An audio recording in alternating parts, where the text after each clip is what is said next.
A quick word from the official sponsors of the podcast across September. Have you been worried about personal safety lately? Help You Find Me is easy to access and easy to use software that allows you to share personal information with people of your choice to put your mind at ease about potential dangers when you are out and about.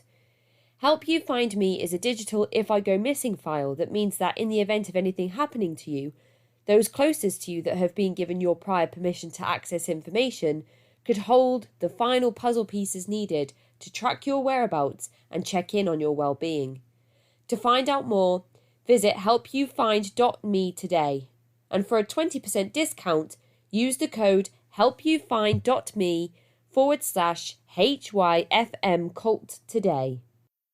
Hello listeners, and welcome to this week's episode of the Cult Vault. We are continuing our journey through the troubled teen industry with another testimony today. But before we get started, I just wanted to shout out and say a massive thank you to Stephanie, who has signed up for the 1-year subscription of exclusive content through redcircle.com, where I host my podcast. Red Circle are the guys that distribute my show to Apple, Spotify, and all the places you find your podcasts. I'm so thankful for your support, Stephanie, and I hope that you enjoy every episode. Now here is Dustin with his story about a program known as A Better Way Ministries.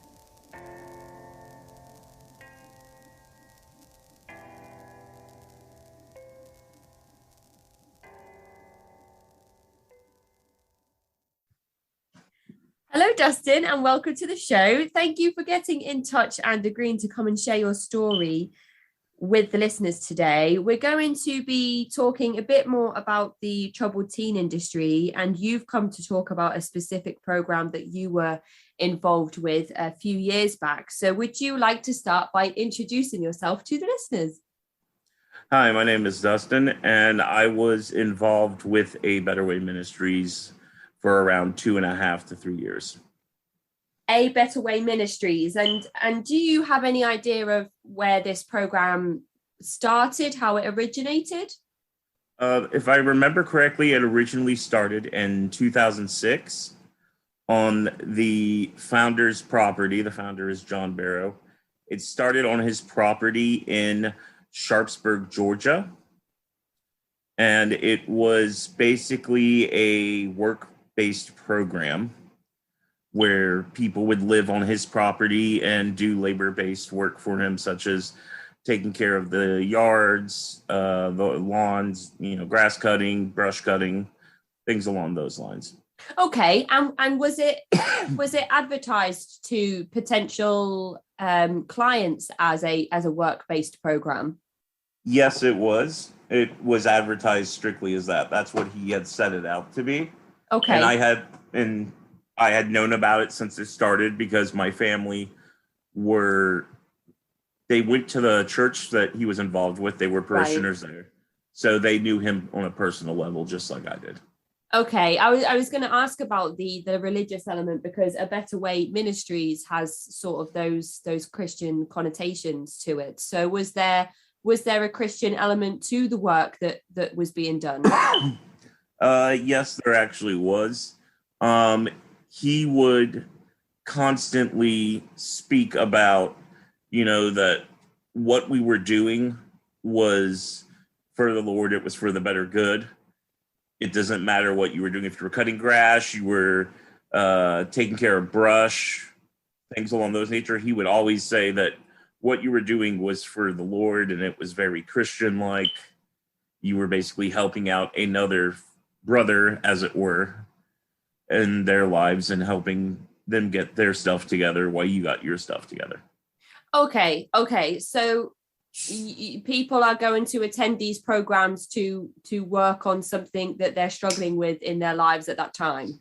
Yes. It started out based as a program that was strictly, for people that had drug issues and alcohol issues. And then eventually they changed that term to be life controlling issues. He wanted to basically widen out the net as far as that was concerned with people that would join, so they wouldn't just think it was for people that had drug addictions or alcohol issues. I mean, it could be anything from sexual issues, even, if you were gay, if you were openly gay, you would come into the program, and then after, I think, a few months, they would send you to a program up in Kentucky that they have some connections to, called Pure Life Ministries, which is one of those conversion therapy programs. Right. Oh, okay.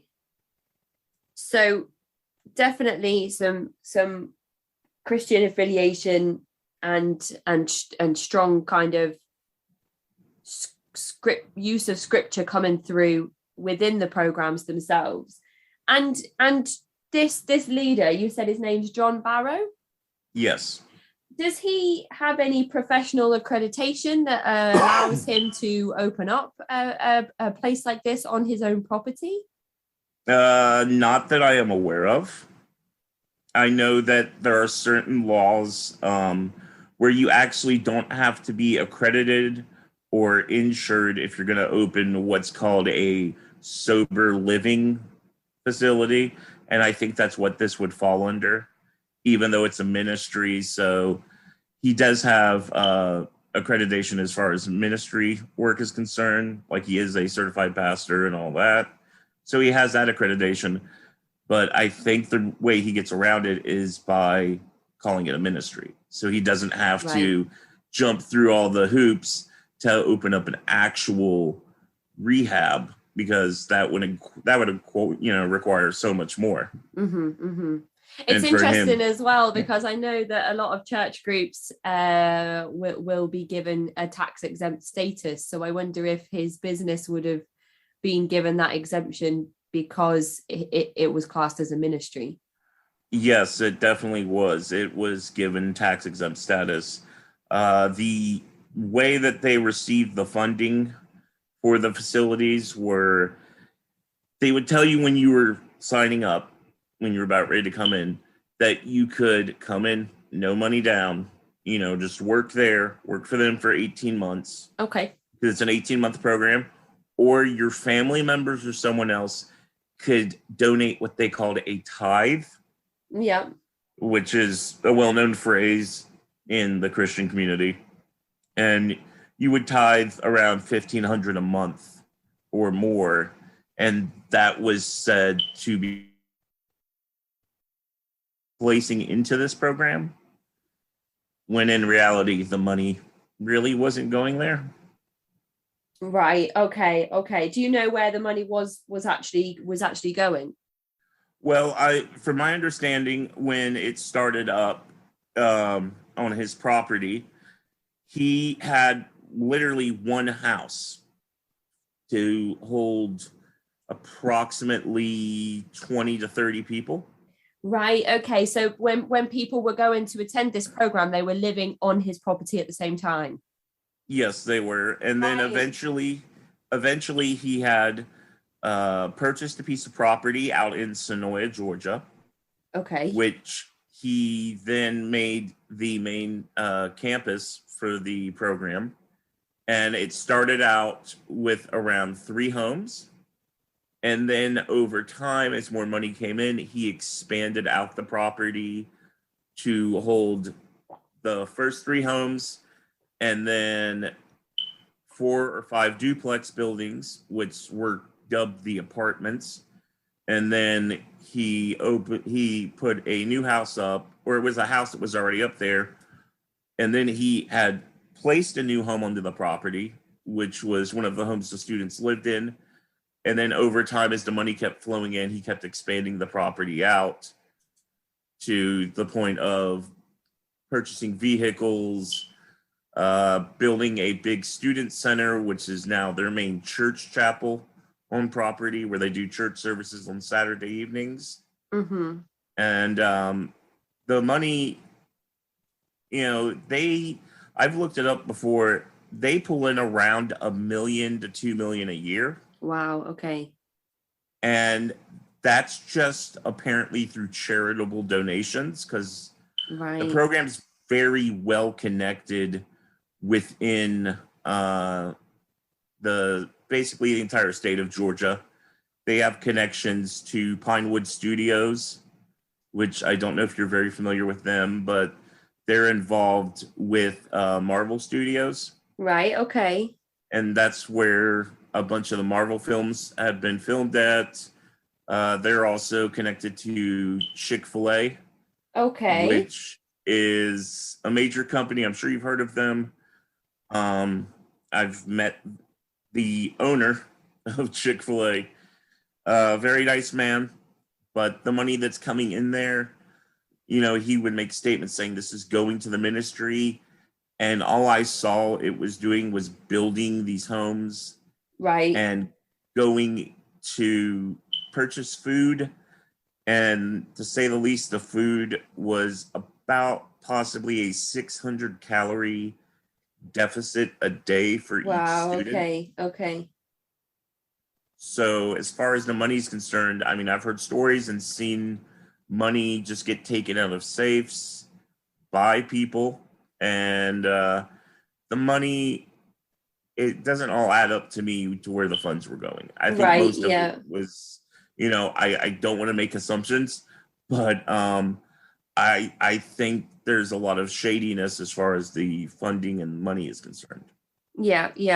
It's interesting that you mentioned that the money was kind of the tithe that is donated to go back into the church, but seems to be using to expand the amount of property that A Better Way Ministries has overall, then increases the capacity for residents to come and join this program and then bring in more money into the overall program. So it's kind of more like a business expansion than a one program on one piece of land, if that makes sense. Yeah, I agree with that point, because the problem with that place is that there were people that were sent there that were most likely, there were some people there that were court mandated.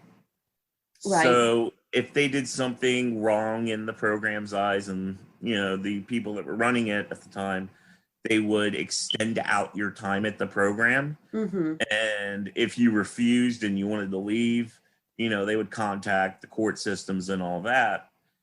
Because with the way that programs run is the longer you're there, the more money you make from them. Mm-hmm. And the more money that you can bring in as a person for that program, then you're worth so much more to them. Okay. And do you know of any examples of how they would extend a person's time within the program? I've seen it firsthand. I've seen plenty of people that I knew in there that were my friends at the time who would get in trouble for anything from smoking a cigarette to testing positive on a drug test. They would be told, okay, well, you're not going to graduate in 2 months. You're going to have to wait another 4 or 5 months. Right. Mm-hmm. Mm-hmm. Or I've seen... If somebody's court mandated to attend one of these programs, how is their position then filled? Is it down to the families to foot the bill for that person to stay within this program? It's suggested to the family that they make payments, but it's not 100% a requirement for that program. They don't force you to do it, but it is highly, highly suggested that you do make payments. Okay. And if you don't make payments, you're still putting the manual labor into your time in the program to help with the upkeep of the property overall. Exactly. Right. Okay. So, I mean, do you know how many staff were working roughly before the program expanded over such a big radius so quickly as well, because it's not even been around for 20 years yet. 2006 seems like so recently for one of these programs to open and to expand so quickly. And I'm wondering if you know roughly how many staff would have been working on that original first property that was John Barrow's home. As far as I know, there was the intake coordinator, and there was John himself, and I think there might have been a few more staff members, but it was very limited. Okay. Because the main deal with their staff members is they like to promote basically from within. They don't hire outside of the program. If you go through the program and you want to stick around, they'll most likely offer you a position on staff. Right. Okay. And so that leads me to assume that perhaps the staff themselves weren't accredited in rehabilitation either. No, nobody was. As far as rehabilitation was concerned, you were basically told the Bible is your rehabilitation. You have to read that. You don't get to experience, like the 12-step program. That wasn't even spoken about there. That was basically outlawed. You didn't speak to a psychiatrist. You didn't do any AA meetings or NA meetings. Your only rehabilitation was working manual labor and reading your Bible. Okay. That sounds very, very similar to the program Teen Challenge. And I wonder if there's any inspiration being drawn from that program by John Barrow. There is, because John Barrow actually attended Teen Challenge. He did. Oh, do you know, these programs within the troubled teen industry, they all overlap in one way or another, and they all, you can find the origin point of every single one of them, and it's almost incestuous how closely linked they are with one another. I've just interviewed a former member of an enthusiastic sobriety program, and even that sounds similar to this. It's really strange how similar they all are to each other, really. And so you're talking like a very small number of staff to 20 or 30. I don't know, what do you think the people would have been cast as? Clients or residents or members or participants? They are classed as students. Students, okay. So how many, you mentioned 20 or 30 in that initial building on John Barrow's property to a handful of staff members? Yeah, it was about that when they first started. Now, I know when I left the program, there was about 96 students to about 4 or 5 staff members. Right. And you attended this program 10 years after it opened in 2016, is that right? Yes. Okay. And can you share with us your story of how you became involved in A Better Way Ministries initially? I had known about it at one point or another. When I was in my early to mid-20s, my parents wanted to send me there because I had gotten out of control with my drug use and my attitude, and they didn't know what to do. So they tried to send me in there originally when it was at his property when it began. And we went down there, went to go meet the intake director. He explained everything to me. I explained to him, if I do come in, I'd like to say bye to my friends before I come in. Yeah. Because when you go in, you can't speak to anybody that is not immediate family. Right. And that is very much, watched over as far as that's concerned. And I was told, well, you don't need to say bye to your friends. They don't care about you. And so we left that day after we were told back then that, it wasn't even a request about the money. Back then, it was told straight to my family that they would have to pay a certain amount each month. Okay. Meanwhile, they had been told by John Barrow that there was no funds that had to be given. And that was just because at the time, the intake director, he, to say the least, he's a nice individual, but he's a hustler. Right. Like, he will do whatever it takes to get that money from your pocket. Yeah. And the next day, he called up my house, and my mom had answered, and he told my mom that he had spoken to my probation officer, and if I didn't enter the program, I would be going to jail. Okay. My mom had to explain to him at the time he doesn't have a probation officer. Okay. To which the intake director stood by his statement and said, "Oh, yes, he does. I talked to his probation officer."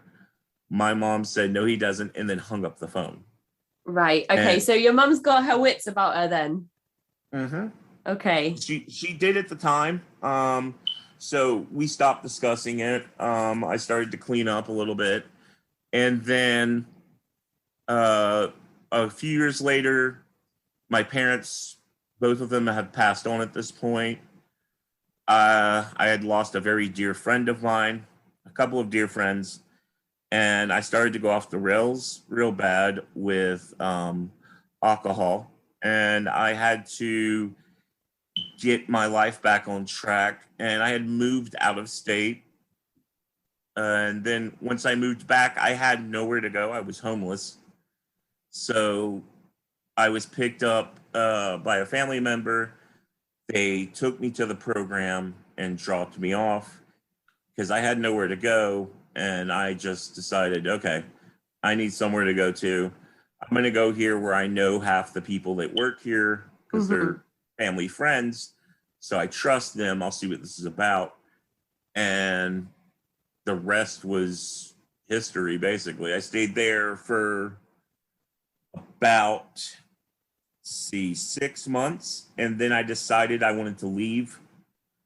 And I told them I wanted to leave. So they dropped me off at the infamous Waffle House, which is where they used to drop students off at that wanted to leave. And later on that evening, I kept calling, and I had finally gotten a hold of the program director, who was in the middle of a chapel service. He had placed me on speakerphone during the chapel service and practically made me beg to come back. Wow. Okay. So potentially using you as an example to other people in the service on why you shouldn't leave in the first place. Yeah, exactly. And the worst part about that was it was very humiliating. Mm-hmm. It was almost like degradation, to the point of, telling someone, "Oh, no, repeat that again." And I would have to constantly repeat, "I messed up. I want to come back." And it was, as soon as I got there, they turned it into the Lord sent him back home. Right. Okay. It was very, that's when I started to feel something was off there. Yeah. And it seems like almost like a deterrent for you to do it again, if that's the sort of experience that you're going to have, the humiliation and everything that came with that experience. It would almost make you second guess trying to leave the program a second time. Do you think that that's maybe why the situation was handled that way, or is there another reason? I believe that was probably the way that had to be the reason behind it, because if you think about it like this, you're taking people that have been forced into this program by family members and told, if you don't get your stuff together, you can't come back home. Mm-hmm. So if they end up leaving or getting kicked out, they're scared to death of the aftermath. Like, most people were scared they'd probably never see their children again, or their family would disown them and they'd wind up on the streets. Yeah. So it was a very good deterrent. And funnily enough, the next day after I had came back the night before, they had made a new rule stating that if somebody had left, they would have to wait approximately the amount of time they had already been there before they could return. Right. So, okay, wait. Let me just get my head around this. So you were in the program for 6 months before you decided to get dropped off at this Waffle House. So if you were to leave and then realize that maybe you needed a bit more help or a few more contacts before you could find somewhere to stay and get yourself on your feet, they would make you wait another 6 months before you could return. Exactly. And you'd arrived at this place with basically no friends and family because you'd had a few tragic incidences in your life that led you to be kind of alone and without any resources to provide for yourself. Yeah, exactly. And that was the worst part. Okay, so then I guess their argument would be, well, you don't have any of those things and we've given you those things and now you're going to turn around and leave. But there must have been good reason for you to leave the program in the first place if they were giving you a place to sleep and feeding you, you know, even though the meals, as you described, sounded meager, they were providing for you. So what happened in those 6 months for you to decide that actually you can't stay there anymore? Within those 6 months, what they have there is called visitation days, where your family can come visit you. Yeah. Or you can speak with your family on the weekends on 10-minute phone calls. But the phone calls, of course, you know, you're watched over while you make these phone calls because they want to make sure you're not speaking ill of the program or anything along those lines. Okay. I had a family member who came and visited me, and after they had visited me, I was given a drug test because they believed that family member had passed me drugs, because the very next day I had come down with an illness that was going around the property. And of course I passed the drug test, thankfully. So I got to prove them wrong. I actually told the staff member that had tested me, I told you I wasn't on no damn drugs. Yeah. I told you I'd pass. And they had told me that family member could no longer come visit. And the reason for that was because they felt that family member was dangerous for me and toxic and could lead me down another path of ruin, as it were. So I was pretty upset at the program because they were listening to another family member who I have nothing to do with because of my mother's death. And that person was feeding them false information, stating that I was using drugs with this family member when I was not, because I hadn't seen this family member in a couple of years. Right. Okay. So they are taking this false information that this estranged family member is feeding them and basically making your time within this program a lot more difficult. Yes, and they were doing that because that family member that was feeding the information was a staff member at the church that the program was affiliated loosely with at the time. Right. Okay. And what was the average day and week there like for somebody that is attending the program? What did the timetable look like? At 4:45 a.m., you would wake up, you would put on your shoes, and then you would head downstairs for an hour of praise and worship, which you were mandated to take part in. If you didn't, you would get pulled to the side and probably get written up for it. And then on certain days, depending on the weather, you would take part in some PT time, which was usually just walking up and down the property or doing exercises like jumping jacks, push-ups, sit-ups for about 30 minutes. And then you would go back inside the house. You would head upstairs, make up your bed. You would then do your hygiene, like brush your teeth, fix your hair. And you would head downstairs. You would eat breakfast. And after you were done with breakfast, you would go upstairs to get changed out for either work or class. And they would basically switch you out every other day. You would either do class in the morning to around after lunch, and lunch was always at noon.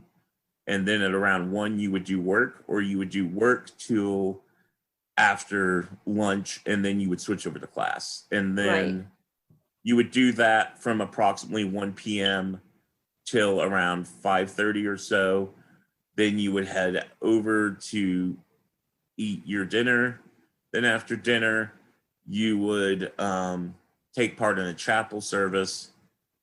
And then after chapel service, you would go back to the houses, take your showers, and go to bed.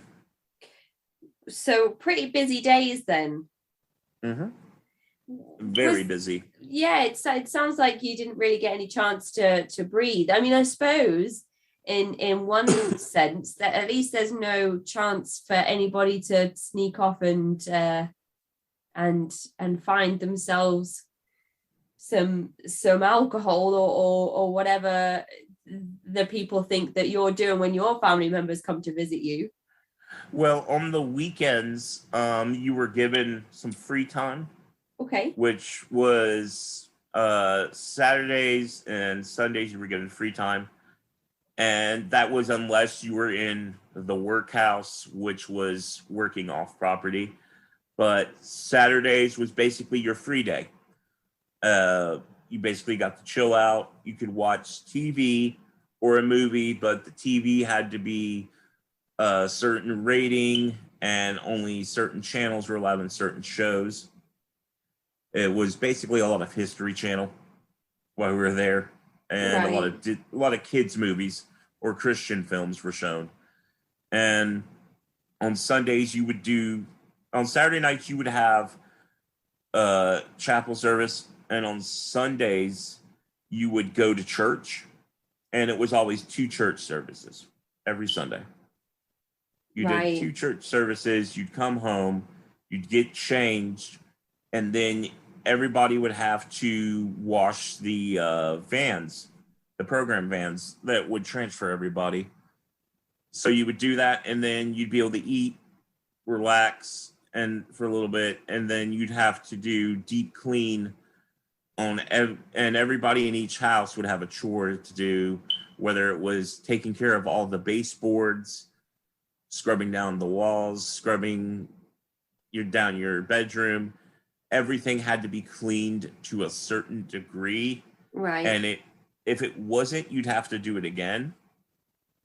And it was very boot camp style military cleaning, like white glove technique type stuff. It was. Well, I mean, what would happen if you weren't able to reach that level of cleanliness in whatever you were working on?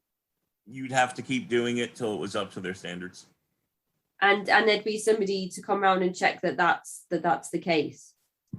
Yeah, people would actually come by and check with a dry rag or their fingers. They would run it across the baseboards or ceiling fans, and if they saw dust, you'd have to do it again until it was clean. And these are some examples of the type of manual or physical labor that was expected of you when you weren't doing sort of church-related activities. I wouldn't really call that labor. The manual labor that was done on property was, again, it revolved around cutting grass, weed eating, pressure washing. It even got to the point to where he had us laying down sod, throwing down seed, planting bushes, plants, digging holes, just ridiculous things they could find you to do because they didn't want you to just be standing around doing nothing. So it doesn't matter if you were told, hey, go dig this hole, put all this gravel in it. You would do that, and then you'd get told the next day, hey, go dig all that gravel out of the hole and fill the hole back in with dirt. They would have to find stuff for you to do on property until you reach the workhouse phase. And what's the workhouse phase? Workhouse phase is where you worked for the moving company that he owns, or for any of the other companies that they were connected to. There were people that worked out at Pinewood Studios doing landscaping. There was people that worked out at Chick-fil-A doing landscaping, or you worked on the moving truck or in the warehouse where he had a where he had a furniture shop where you would help make tables and chairs for Chick-fil-A and customers, or you'd work in their thrift store that was connected up as well. Okay, so there's kind of no chance of anybody running out of work to do. No, definitely not. He made sure with all the contracts that he got. It's interesting as well. Did you have a religious affiliation while you were growing up? I did. We started going to the church that they were connected to back in, say, around 1999, 2000. Right. At the time, it was known as Atlanta City Church, but it had changed over the years after the original senior pastor and his family sort of left out of the church. And I was, when I was 15, I was like one of those diehard, Christian youth group kids, just so, happy and go lucky and wanted to like spread the faith.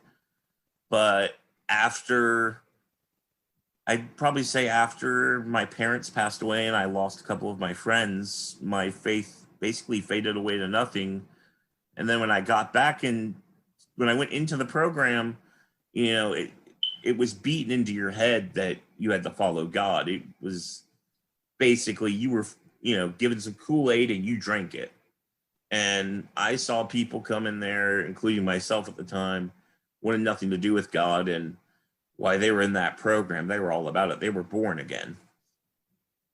Right. And that's sort of the program's mission statement almost is to help the students achieve that almost. It definitely is. But in that same extent, I think after a bunch of, after I've seen, spoken with friends and people that have also left there, it seemed like religion sort of dropped away from their lives because of how much it was force-fed. Yeah. To us and them. It was beyond the point of it being about the message and being a good Christian. It was basically force-fed to you that, you had to be fully submissive to that place and that program and the staff members. And it started to spin out for me because every year he would take a certain amount of students down to Florida to his beach house and he would baptize them in the ocean. Wow, okay. And this is on a public beach. So if you think about it, he was doing it in front of all these people that have probably never seen this before, that are probably just down there trying to enjoy their vacation. Right, yeah. And they're seeing this man walk out into the ocean with 12 students, which I've always found funny and always made jokes about. Jesus had 12 disciples. He always took 12 students down. So there was always a connection to the Bible with him where, he would take 12 students down, basically his 12 apostles, and baptize them in the ocean. Like so Jesus baptized people. Do you think that he has like a God complex? Oh, yes. Like 100%. That man has his face on the side of the moving trucks with angel wings next to it. That's man has the biggest God complex I have ever seen in any individual. And it's quite scary because people will rely on him to the point to where, they will ask him, hey, Brother John, I want to marry this woman. She's very sweet. What do you think? And he'll give them advice and people will follow it. I have seen people completely break off friendships with family members and friends. I've seen people break off relationships. He would tell them it's not good for them. Like, people look at him when they're in that program like he is God. Right. Because to them, he is. This man spent, I don't know how much money on a statue, a copper statue of Jesus. And it's a replica of a statue that's over in Israel. I don't remember the name of the statue, but it's an exact replica of it. I honestly thought that you were going to say a copper statue of himself. Well, that's the joke. Everybody always said, "Oh no, that's Brother John right there on that statue. That's not Jesus."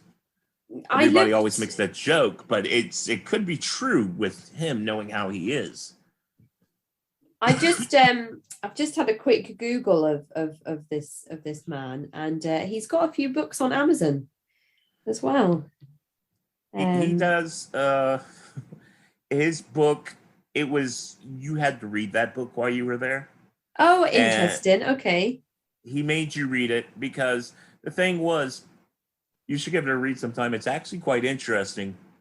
But the stories in that book that he tells, where he talks about his life and going to Teen Challenge, he actually knew the founder of Teen Challenge. Right. Like personally, on a personal level, he knew him.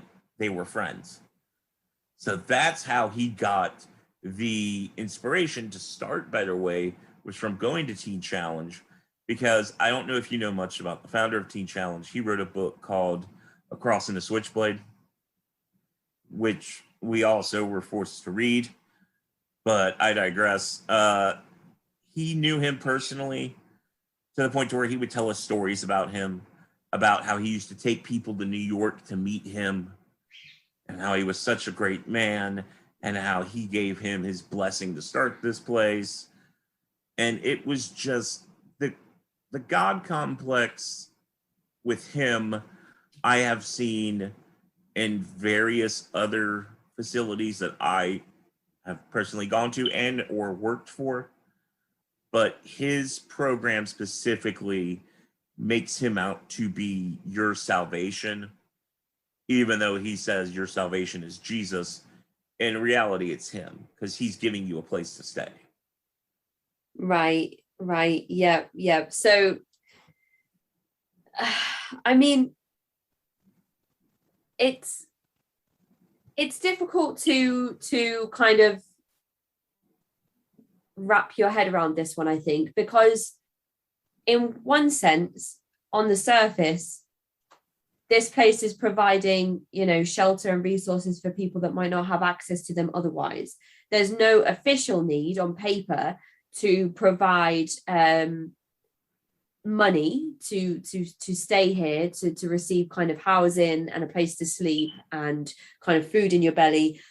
But then on the flip side, you're expected to attend a very strict regime of church-related activities, as well as contribute to extensive manual and physical labor. So it's kind of to pay your keep almost. So it's difficult to, it would be difficult on the surface, anybody kind of visiting the website or anybody just reading like a short news article about this place, to realize that there are potential red flags and maybe sort of coercive tactics of control being placed on the students within the programs. Do you see kind of what I mean from an outsider's perspective? Yeah, I can definitely see that. The thing with this program is, as far as outsiders are concerned, we would go to churches that have never seen us before.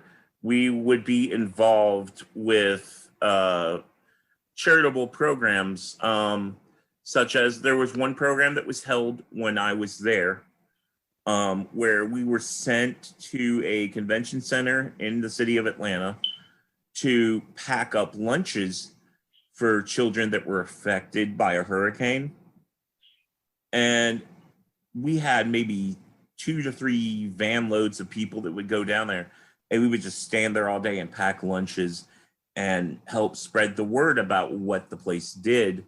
And people would start, they would only see the positive, the outsiders were. They would only see the positive things that John Barrow wanted them to see.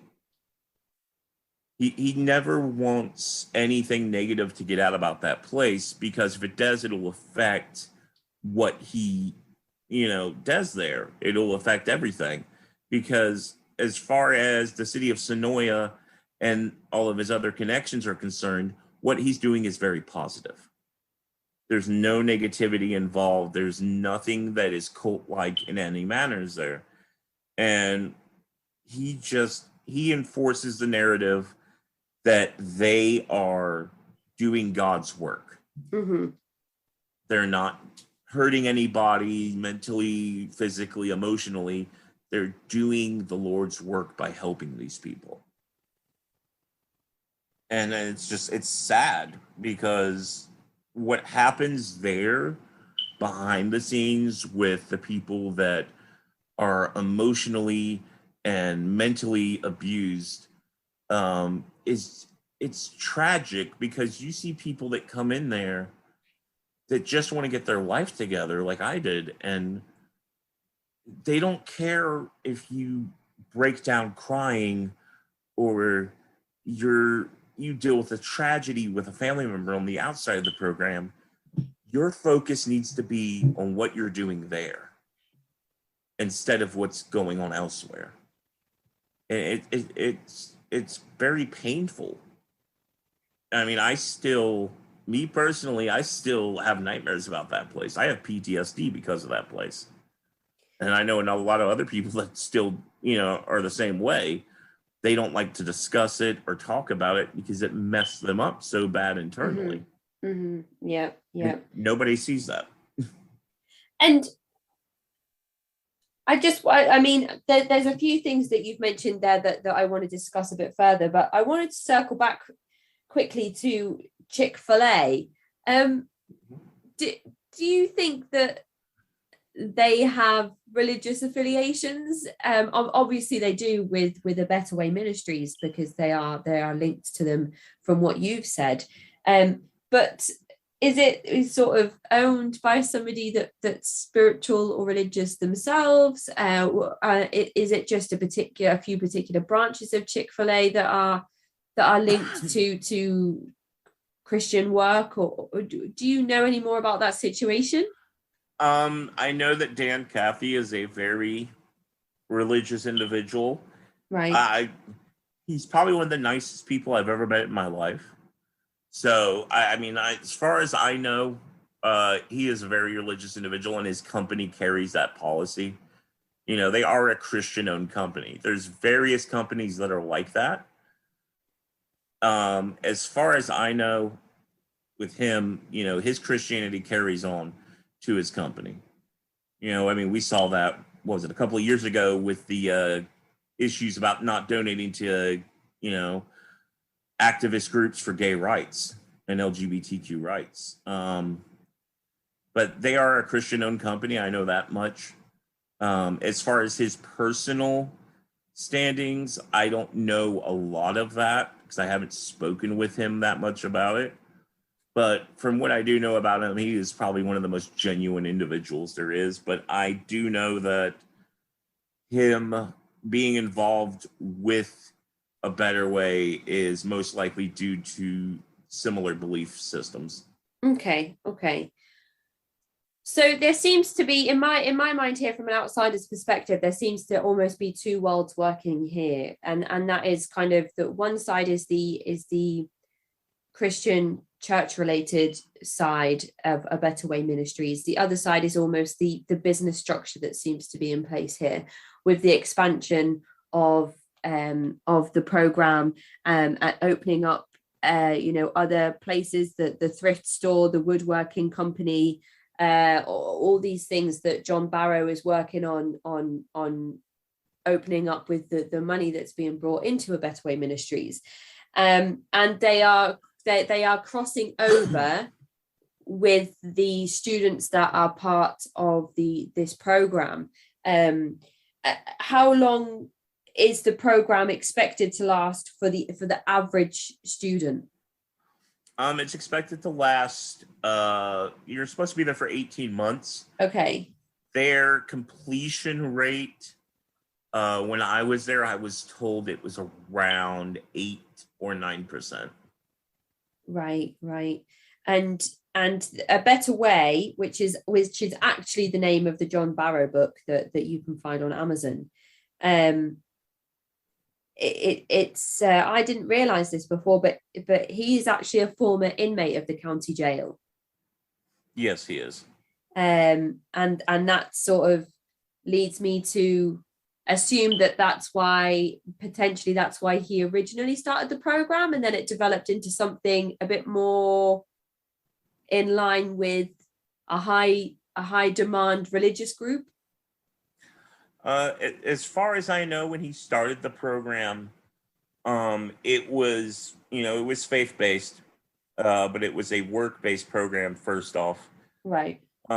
He started the program because he said that he wanted to help people out, just like he was helped when he went to Teen Challenge, and he went through that. But it was started out as faith-based, but it wasn't to the it wasn't really to the extreme that it is now. Right.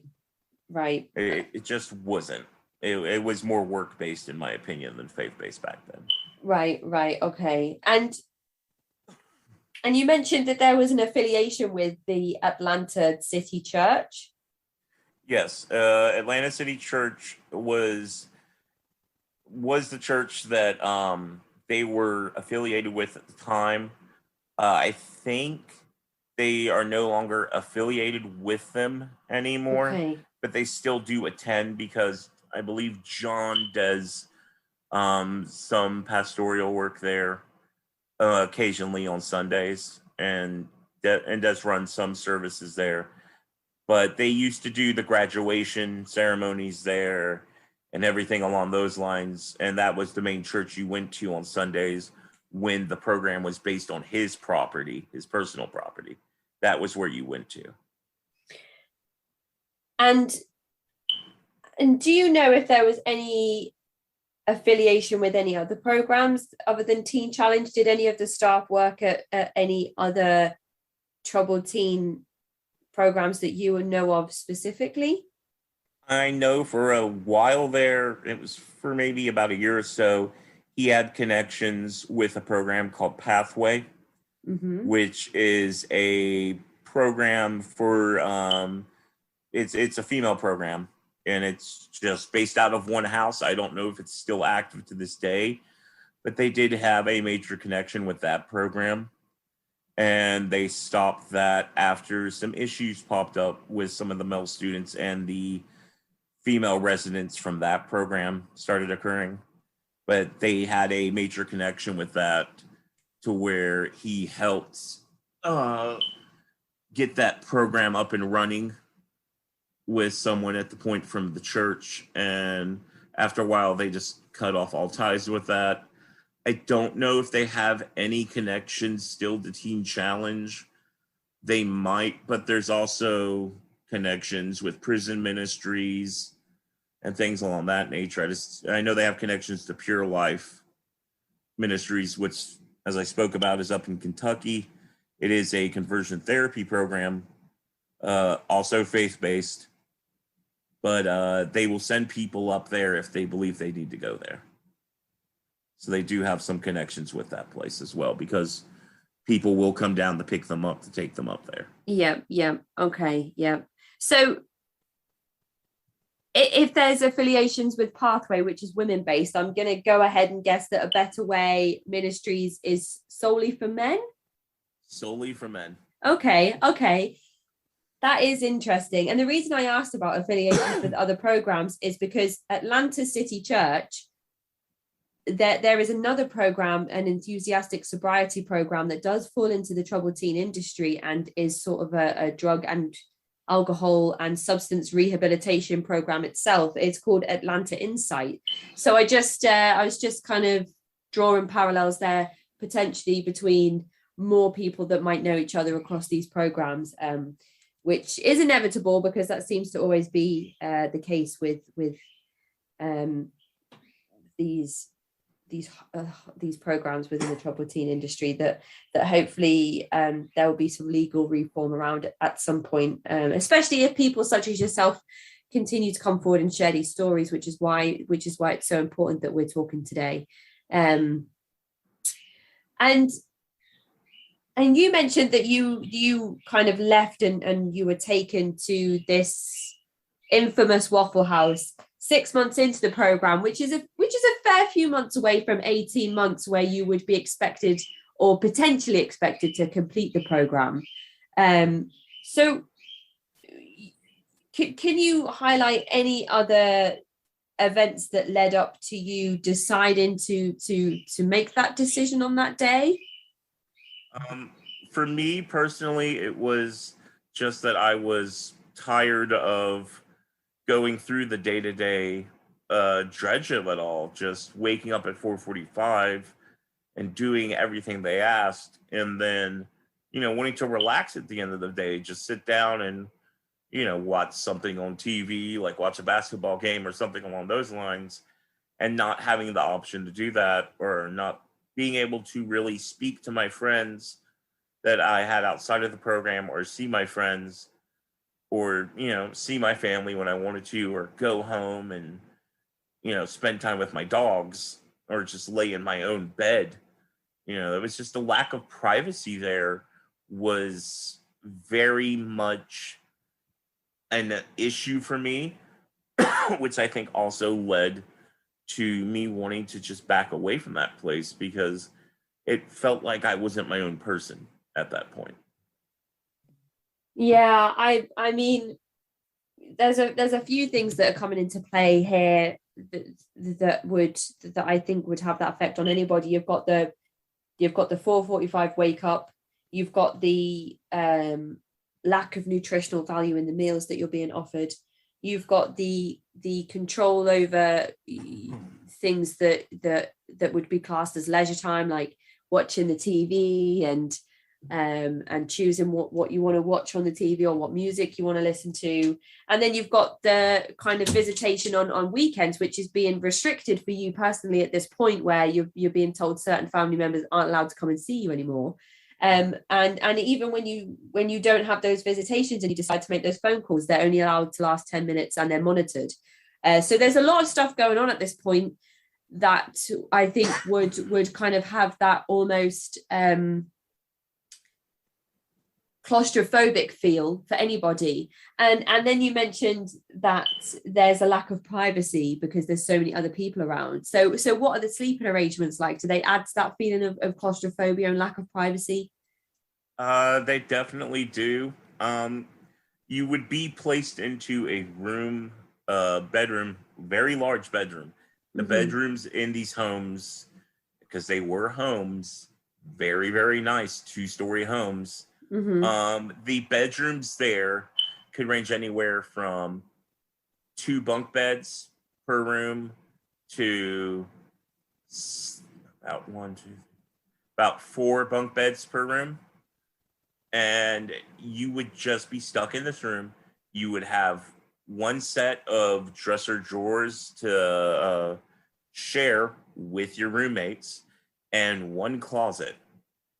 And it got to the point, unless you were in the bigger room, which was nicknamed the football room, which had multiple, dressers set up for people, you didn't really have your own space because you were limited to the amount of clothing you could have, and the showers that were set up there were ridiculous. It was a giant U-shaped bathroom where, there were 2 toilets, one on the outside, one on the inside.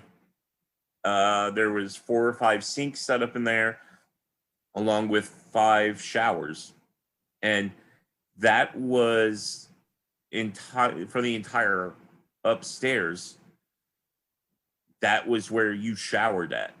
If you were lucky enough to get the bathroom downstairs, you would basically be given your own personal bathroom that was attached, but you had to share that with about 6 other people at the time. So it was difficult to take showers, because, you would be told, all right, take a shower, 5-minute shower. And then eventually there was talks about making the shower curtains see-through. basically, Right. so they can make sure nothing immoral was going on in there, or as they called it, sinful, or giving into the flesh, because there was a bunch of issues like that would pop up. I mean, it's a program full of men.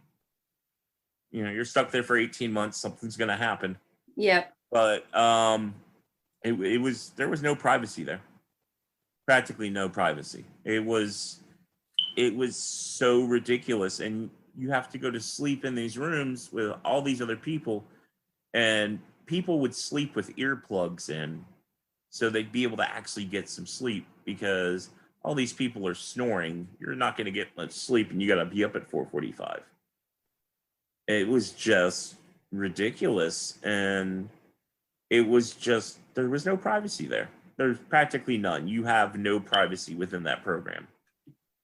And there's so much here to unpack in what you've just said. So I'm making notes as we go, and I'm going to kind of circle back to a few things. But what are the roles of the staff within the program? Are they there to kind of just oversee the work that you're doing when you're doing the work-based stuff?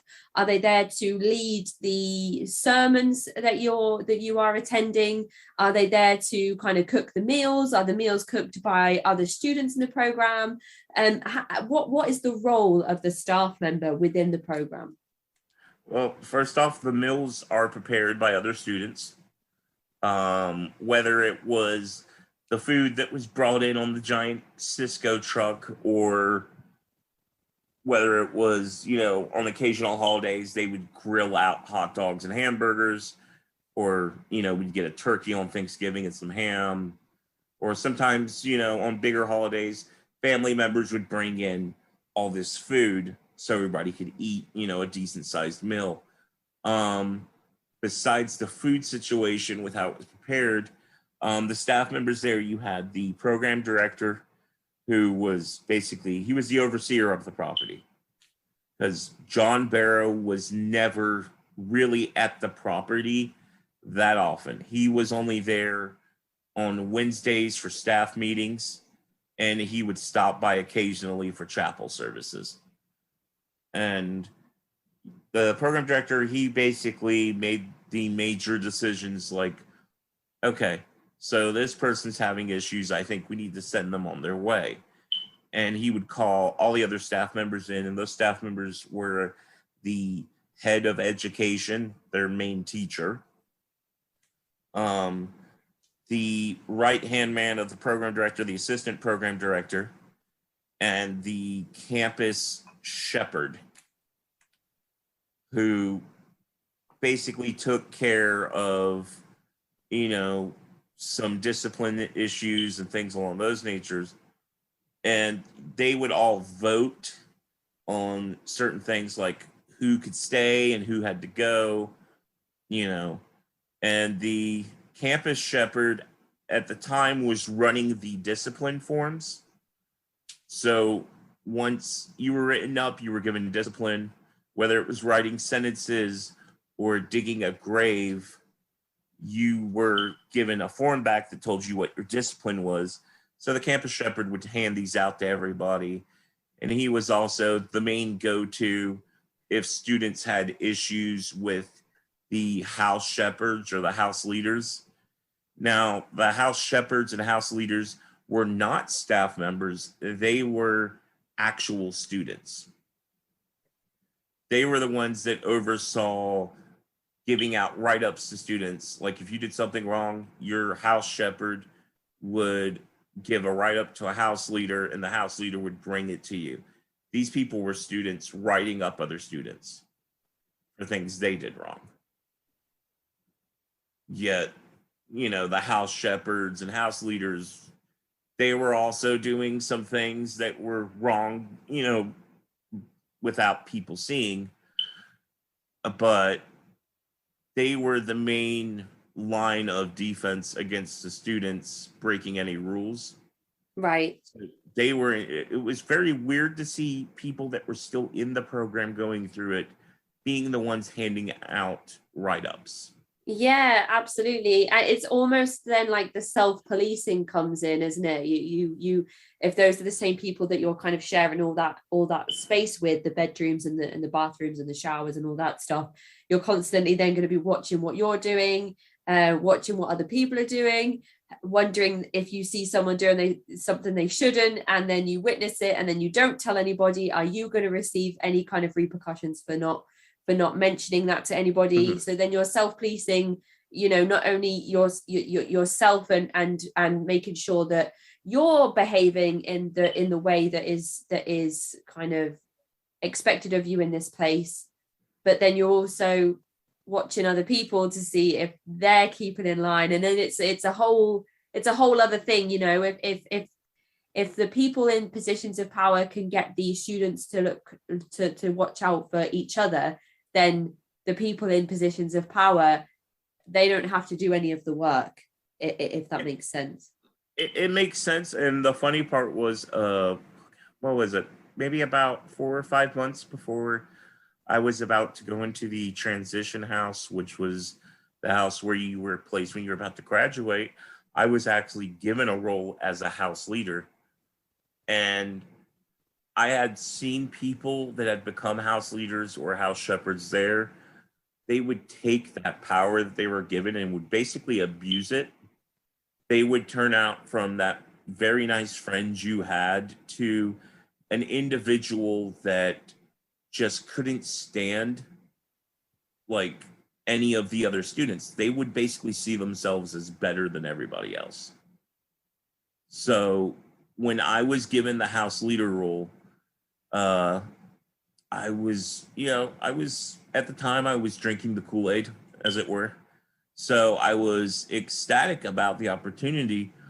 And there were times I was a house leader there where I wouldn't write up people Mm-hmm, because mm-hmm. I had been in their shoes. I had suffered, discipline and punishment. So I, would see somebody, oh, well, such and such, their bedroom isn't clean, or their dresser drawers that they have their clothes in, it's not organized properly, or they have one too many shoes, write them up. I wouldn't write them up. I just wouldn't. I actually tore up a student's write up and, you know, got rid of the write up. And then it was found out I destroyed the write up and I got in trouble for that. And I felt bad for that student because they were told if they got wrote up again, they would be kicked out. I didn't want to be the one responsible for them going out the door because when I was a house leader, I felt and still do feel responsible for many people that were kicked out of that program. There was one case in particular. This guy came in, he had came up from Miami. Nobody really knew his backstory, and he couldn't get with the program or follow the rules, which I understood because at the time, I was ready to get out of there. I was ready to graduate and move on with my life. And but he came in there and he was constantly arguing with house leaders and shepherds and staff members and yelling at us because we were also people going through the program, but we were punishing him and how that wasn't right. And I saw him literally as he was getting kicked out, crying on the phone, begging John Barrow to let him stay because if he didn't, Oh, he was afraid he would die. oh my And goodness. that day when that happened, I broke down and I sent out a mass text message to staff saying, I don't know if I can keep doing this. I that guy is probably going to wind up dead because of me. And they just came back and said, no, man, you're doing the right thing. Don't let his screw ups get to you. He messed up. It's on him, not on you if something happens. And everybody beat that into my head that I did the right thing, that he screwed up and it Mm, wouldn't be my fault. But I'm like, I wrote him up. I'm yeah. the one responsible for it, man. because I tried talking to him, and he was a nice guy. He couldn't stand being told what to do, and I Yeah. get that. And what do you feel like if you hadn't have written this person up and somebody found out that he should have been written up and it was your responsibility to do that, that you would have received some sort of backlash for that? Definitely, probably would have been taken out of the house leadership role, and probably would have been told I had to wait a couple of more months for graduation. Right. Um, because this is sort of an offshoot, but near the end of most people's time in that program, the actual staff, because I saw this when I had become staff, would turn up the heat, as it were, on people that were about to go into transition Mm-hmm. to try to get reactions out of them. Like, Right. okay, Yeah. this person's about to graduate. He wants one of the apartments. Let's turn up the heat on him. And if he reacts negatively, he doesn't get anything. And we extend his time out, because I can guarantee you he'll act negatively. I have heard that firsthand in the meetings from the program directors. And I would just sit there shocked. Like, you guys are messing with people's lives. I wouldn't say that out loud, but that's what was happening there. They were messing with people's livelihoods and their freedom because they wanted to get a negative reaction, because they believed this person wasn't going to make it. That's not how you help people. That's how you hurt people in the end. That's why people, take their lives, or they go back to their drugs or their alcohol, is because you just destroy them even further, and it's not helping people, and it's truly sad.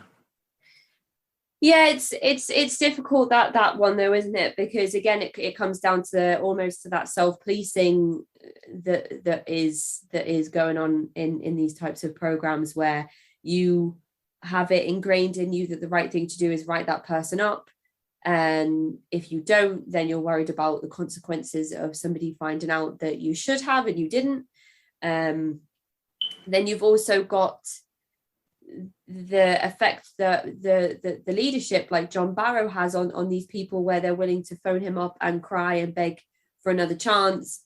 Potentially you've got people who are trying to please the leadership and to prove that that they're worthy of John Barrow's attention, to be taken down to the beach and taken into the water and baptized by his hand. So they may feel the pressure to write somebody up because of that. There's just so much that you've said here that I think is interesting to go back to. Well, one of the things you mentioned about the lack of privacy within the program, and kind of men being there for 18 months, the likelihood of somebody that identifies with the LGBTQIA plus community coming through A Better Way Ministries, if so many students are being kind of brought into these programs, that it's inevitable that there have been some members of that community that have come through the doors of the program. I'm wondering if you know of any of those people, sort of how they've been treated, or perhaps you haven't known of anybody, but you have an idea of what may have happened if somebody did come out and identify as a member of that community group. Well, when I was there, I identify with that group because I am bisexual, but when I came in there, it was beaten to my head that it was wrong to have those thoughts. I had seen about 2 people come through there. One I had ran into actually a couple of years after I had left that place at a hospital, and he, had admitted to me that he was gay, and I kept that quiet because I knew what would happen. He would be sent out of there, and funnily enough, he was actually sent out of there. They had sent him to Peachford, which is a mental health hospital, based here in Georgia. And then there was another man that came through there who was very openly gay. He didn't hide the fact, and he was also HIV positive. Okay. And he was very open with it. He would come over to where people were working out and would watch them work out and say, "Hey, you're looking good." And, I just took it as a compliment. It doesn't bother me. But certain people there that knew he was openly gay, they informed, the program director, and the program director asked him what he was doing. This is a Christian ministry. You can't be doing that here. They kicked him out after a week of being there because of that, along with him being HIV positive. Because they said that they couldn't have that kind of influence in the program, and he needed to go somewhere else. And along with that, the assistant program director went to Pure Life because he came out as being gay. And Pure Life Ministries is the conversion therapy program that you mentioned at the start. Yeah, he had gone there for a few years, and before he came back, they were always saying, "Oh, he's going to come back." And I literally heard staff members just making horrible jokes about him and his sexuality, saying things of like him coming back, he's going to do prostate checks on all of the students there. And they would just make all these horrible, offensive jokes about him, not caring. And then as soon as he came back, they acted like they never made any jokes about him. And are they serious about doing prostate exams, or is that just an empty threat? It was an offensive joke on the program director's part and the other staff members that were there. They would just make offensive jokes about him before he returned.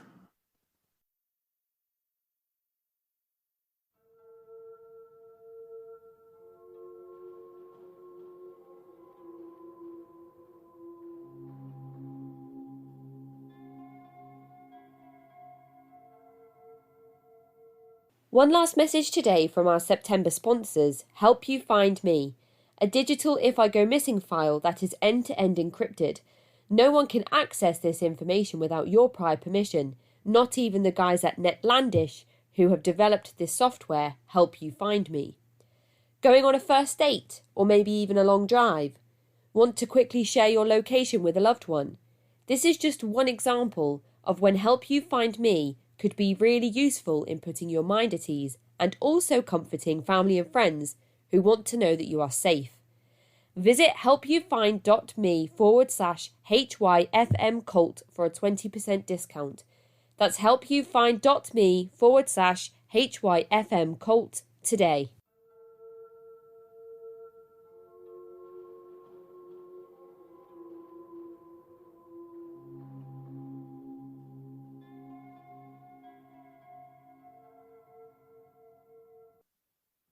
I mean, you mentioned before that it's an 18-month program and they're all men. So if anybody does identify with that community group, or maybe, or is thinking that they could potentially identify with that community group, then things are going to happen. That's what you said earlier in the episode. So, so when people in leadership come and say that they're going to start doing prostate exams, that's a gross misuse of power by people who have the ability to basically get people to submit to a prostate exam. That's awful. Well, I mean, it's the way that it was said was in a joking manner because the person that was coming back was openly gay and had been to Pure Life.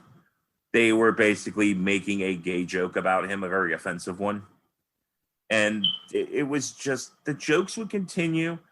And I think the worst thing, and this might be interesting to you, when they would do drug tests, they would literally say, "I have to see your penis in the cup because I have to make sure it is not a fake penis.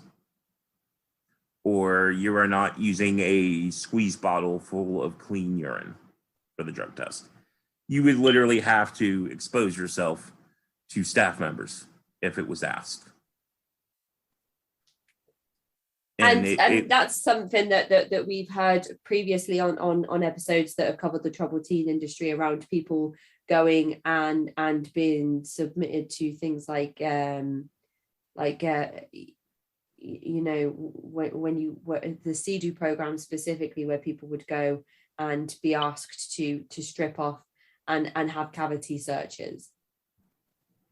Yeah, I mean, it never went to that depth that I'm aware of. I've heard stories of certain things along those lines happening, but I can't confirm them nor deny them.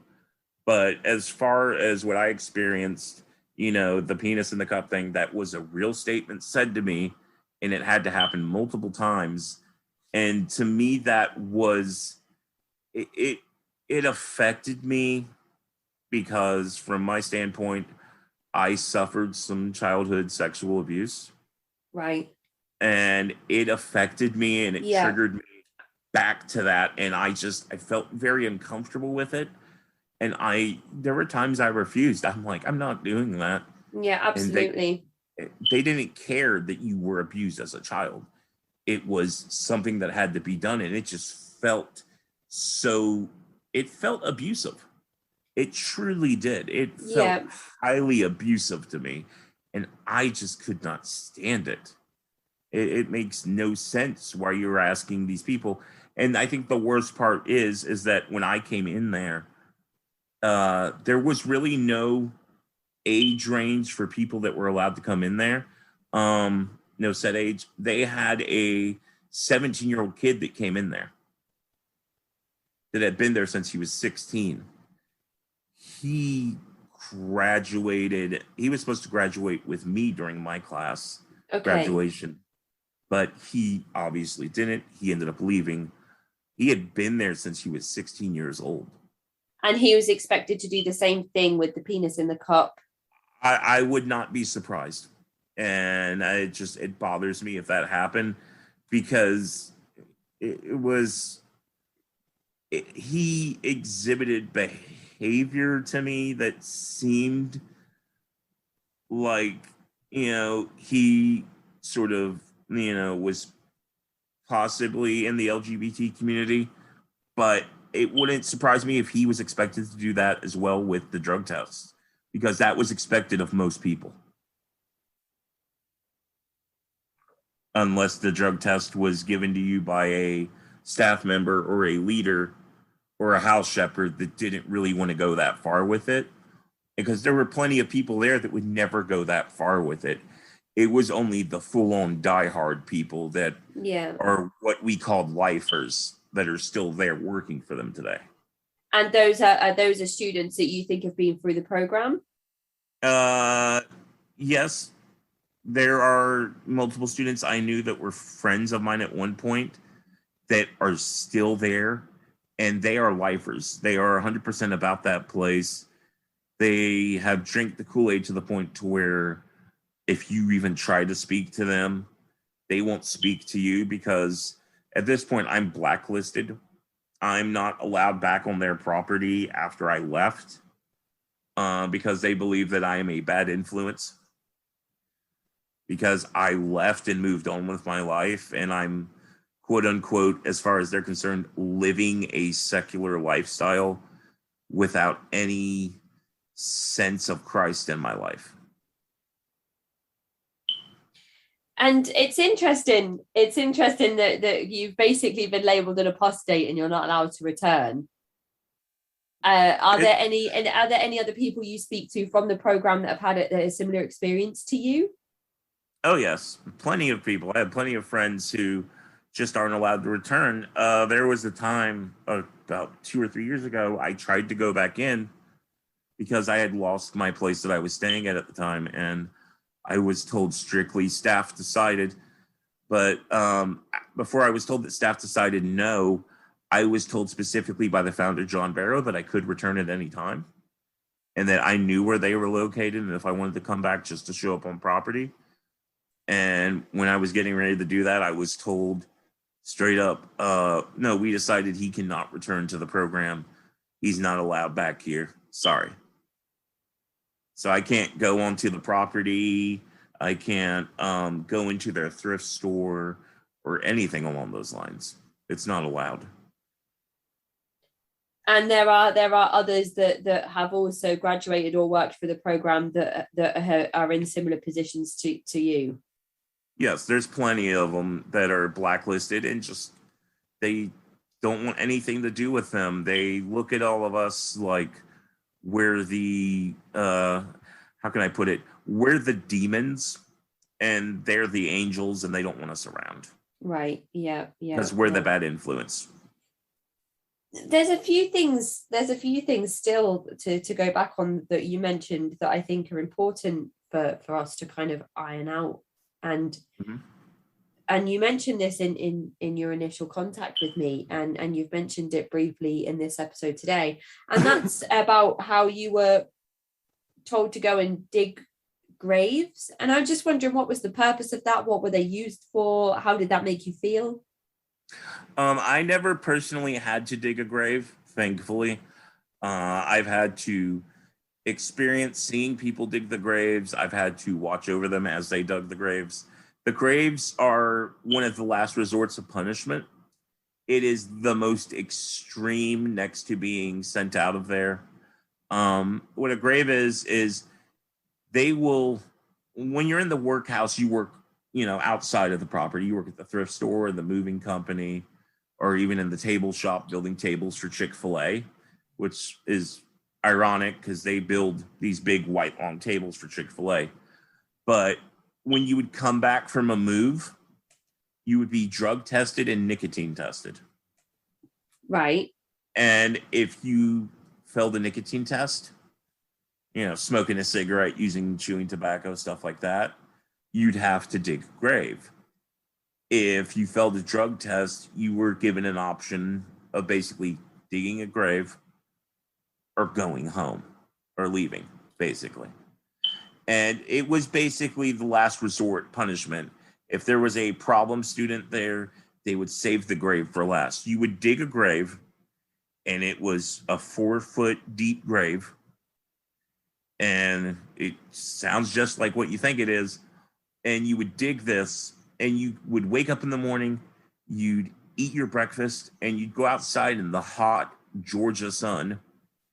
And living in the South, it gets very hot during the summer, and you would basically stand outside and given a shovel, and you would have to dig up this hard Georgia clay dirt that was very dry. It was like digging up concrete. Right.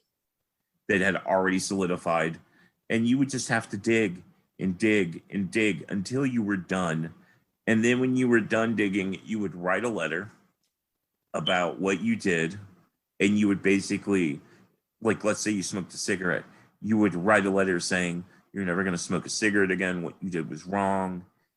And you were basically writing a letter to yourself and to that addiction or whatever it was that caused you to dig the grave. You would have to read off the letter and then place the letter in the ground and then bury it. Just fill it back in with dirt. And it didn't matter if it was pouring down rain outside. They would bring you a bucket and tell you to bell the water out of the hole. Like, and this is just punishment. This isn't even the work-based stuff in the program. No, this was just punishment. Punishment for a variety of things: smoking a cigarette, getting caught with a positive drug test, or just being what they consider a repeat offender student. Okay, and most likely or more likely to be involved in this type of punishment if you were coming up to your graduation date. I've seen a few people where that was a thing that would happen right before graduation. They would get wrote up for something that you would find, you'd consider erroneous personally, but they would find just the smallest things to give you constant write-ups, basically to where you would have to dig a grave. Yeah. And the worst part was they would come inside afterwards. their hands would be blistered and bloodied and torn up. Gosh. And they'd be sunburned, or they'd have sun poisoning or even heat stroke. They didn't really care. They would take water out to you, but it was very rarely. Like, you could come inside, get a glass of water real quick, but then you'd have to go back out. You couldn't speak to nobody, and you couldn't stop digging that grave until it was done. I saw people have to take an entire week to dig one because the ground was so hard.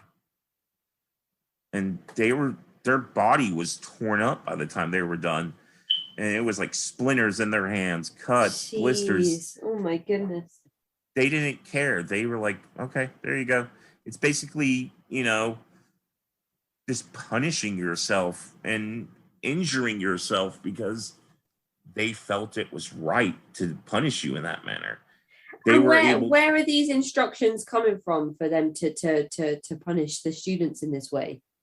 They would come from, they had a list of, they had guidebooks or rule books, if you were, and they basically got their punishments, most of them, from Teen Challenge. Okay, yeah. So this rule book is written by John Barrow, who attended and knows the owner or the creator or founder of Teen Challenge. The rule book isn't really written by him. The only things that are written by him or the staff are like, they take mentions of Teen Challenge out, but the rule book is identical to Teen Challenge. Which we've seen copies of on this podcast. I've uploaded a couple of copies to my Instagram page as well for anybody that wants to go and scroll through my posts and have a look at that. Somebody I interviewed previously on the show did send me their copy of their Teen Challenge rulebook, so that should give anyone an idea if they want to go and have a look. Something else you mentioned in your initial emails to me as well, that came sort of with the graves, was the incidents around laughing at suicidal ideation, and I just wondered if you could talk us through that briefly. As far as that is concerned, when I was out there, there was a student who was brought into what was eventually turned into the new transition house for soon-to-be graduates. It was called the intake house. And this student had threatened to kill himself with a knife. And people were just, I overheard staff laughing about this as you had 6 or 7 police cars roll in. And they went in there and they pulled this student out and they took him to a hospital, to get him checked out, make sure everything was fine. And staff members were laughing about it, finding it hilarious, that they've got like 6 cops on there. It was entertainment for students and staff. Jeez, oh my goodness. They found it hilarious, and I'm sitting there going, this is the furthest thing from funny, that you guys find this hilarious. And I'm just like, this is what happens when they would bring in people that had mental, severe issues, as far as mental disorders are concerned, mental health disorders. If you had a mental health disorder and you were prescribed medication, you weren't allowed to take the medication while you were there. What was the reasoning for that? Because if you did God's work, then that would be the cure. They believed that what the medicine did was it would cloud your mind and change your brain chemistry, and it was akin to still using drugs, because they believed that if you were on the medication, you weren't following God or the Bible, and he wasn't your main source of relief as far as this was concerned.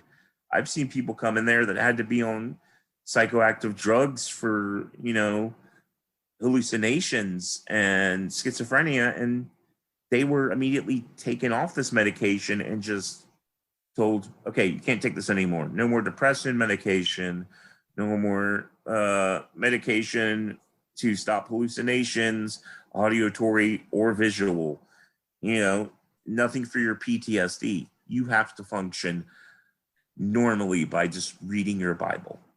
and that will take care of your brain and your mind. It'll get rid of all that stuff. We don't care how suicidal you think you are. You're going to do this. And if you don't, you can just leave. That's there's so many issues with that. Just that this person may have been receiving this medication for a number of years and finally,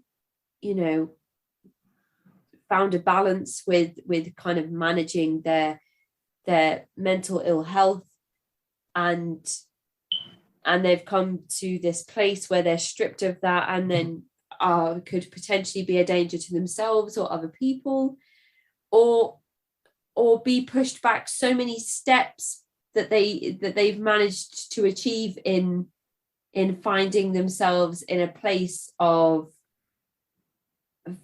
functioning. And there's so many problems with just taking people off medication and not believing that it works.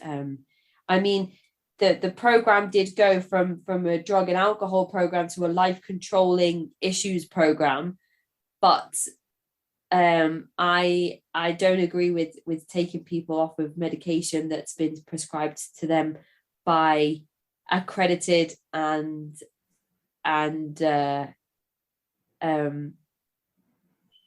professional doctors and psychologists and psychiatrists, especially when these people themselves have no professional training or certification to be making those decisions for that person, or taking those decisions away from the person themselves, if that makes sense.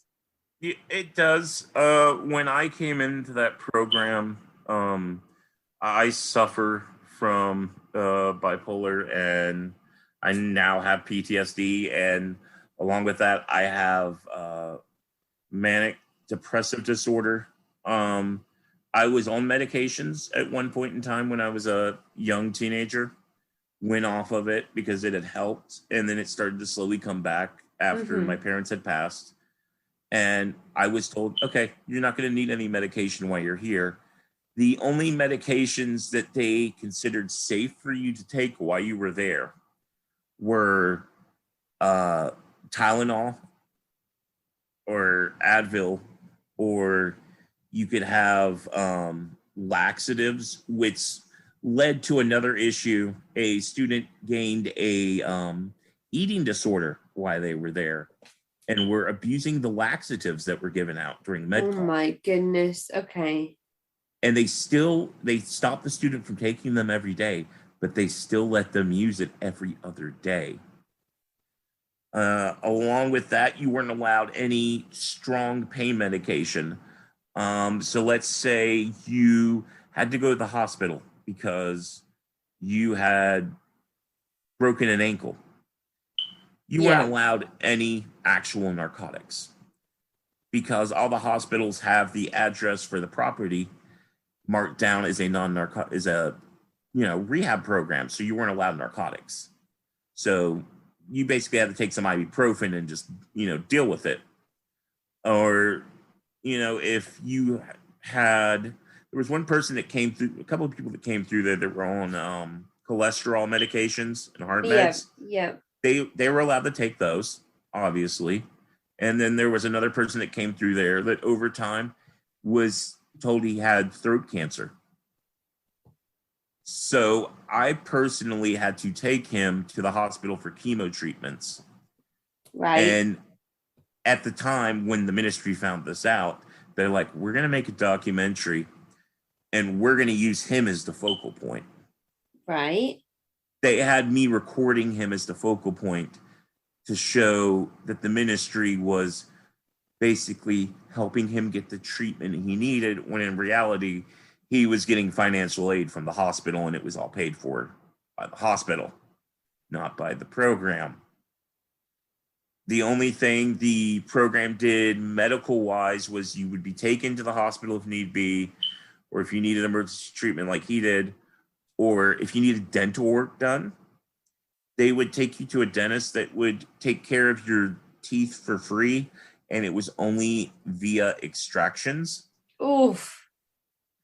And if you got the extractions, and I'm pretty sure you probably had from that sound, you weren't allowed any narcotics. You were allowed Oh ibuprofen. no, stop. Oh Yep. no. Oh, I like, even after having two babies and the amount of blood tests and injections and needles involved with kind of carrying a child and birthing a child, I'm not good with needles, and I had a bad experience with a dentist when I was younger who promised me that they wouldn't inject me in the gum, and when I wasn't paying attention, they injected me in the gum. And to this day, going to the dentist is very triggering for me because I don't trust them at all.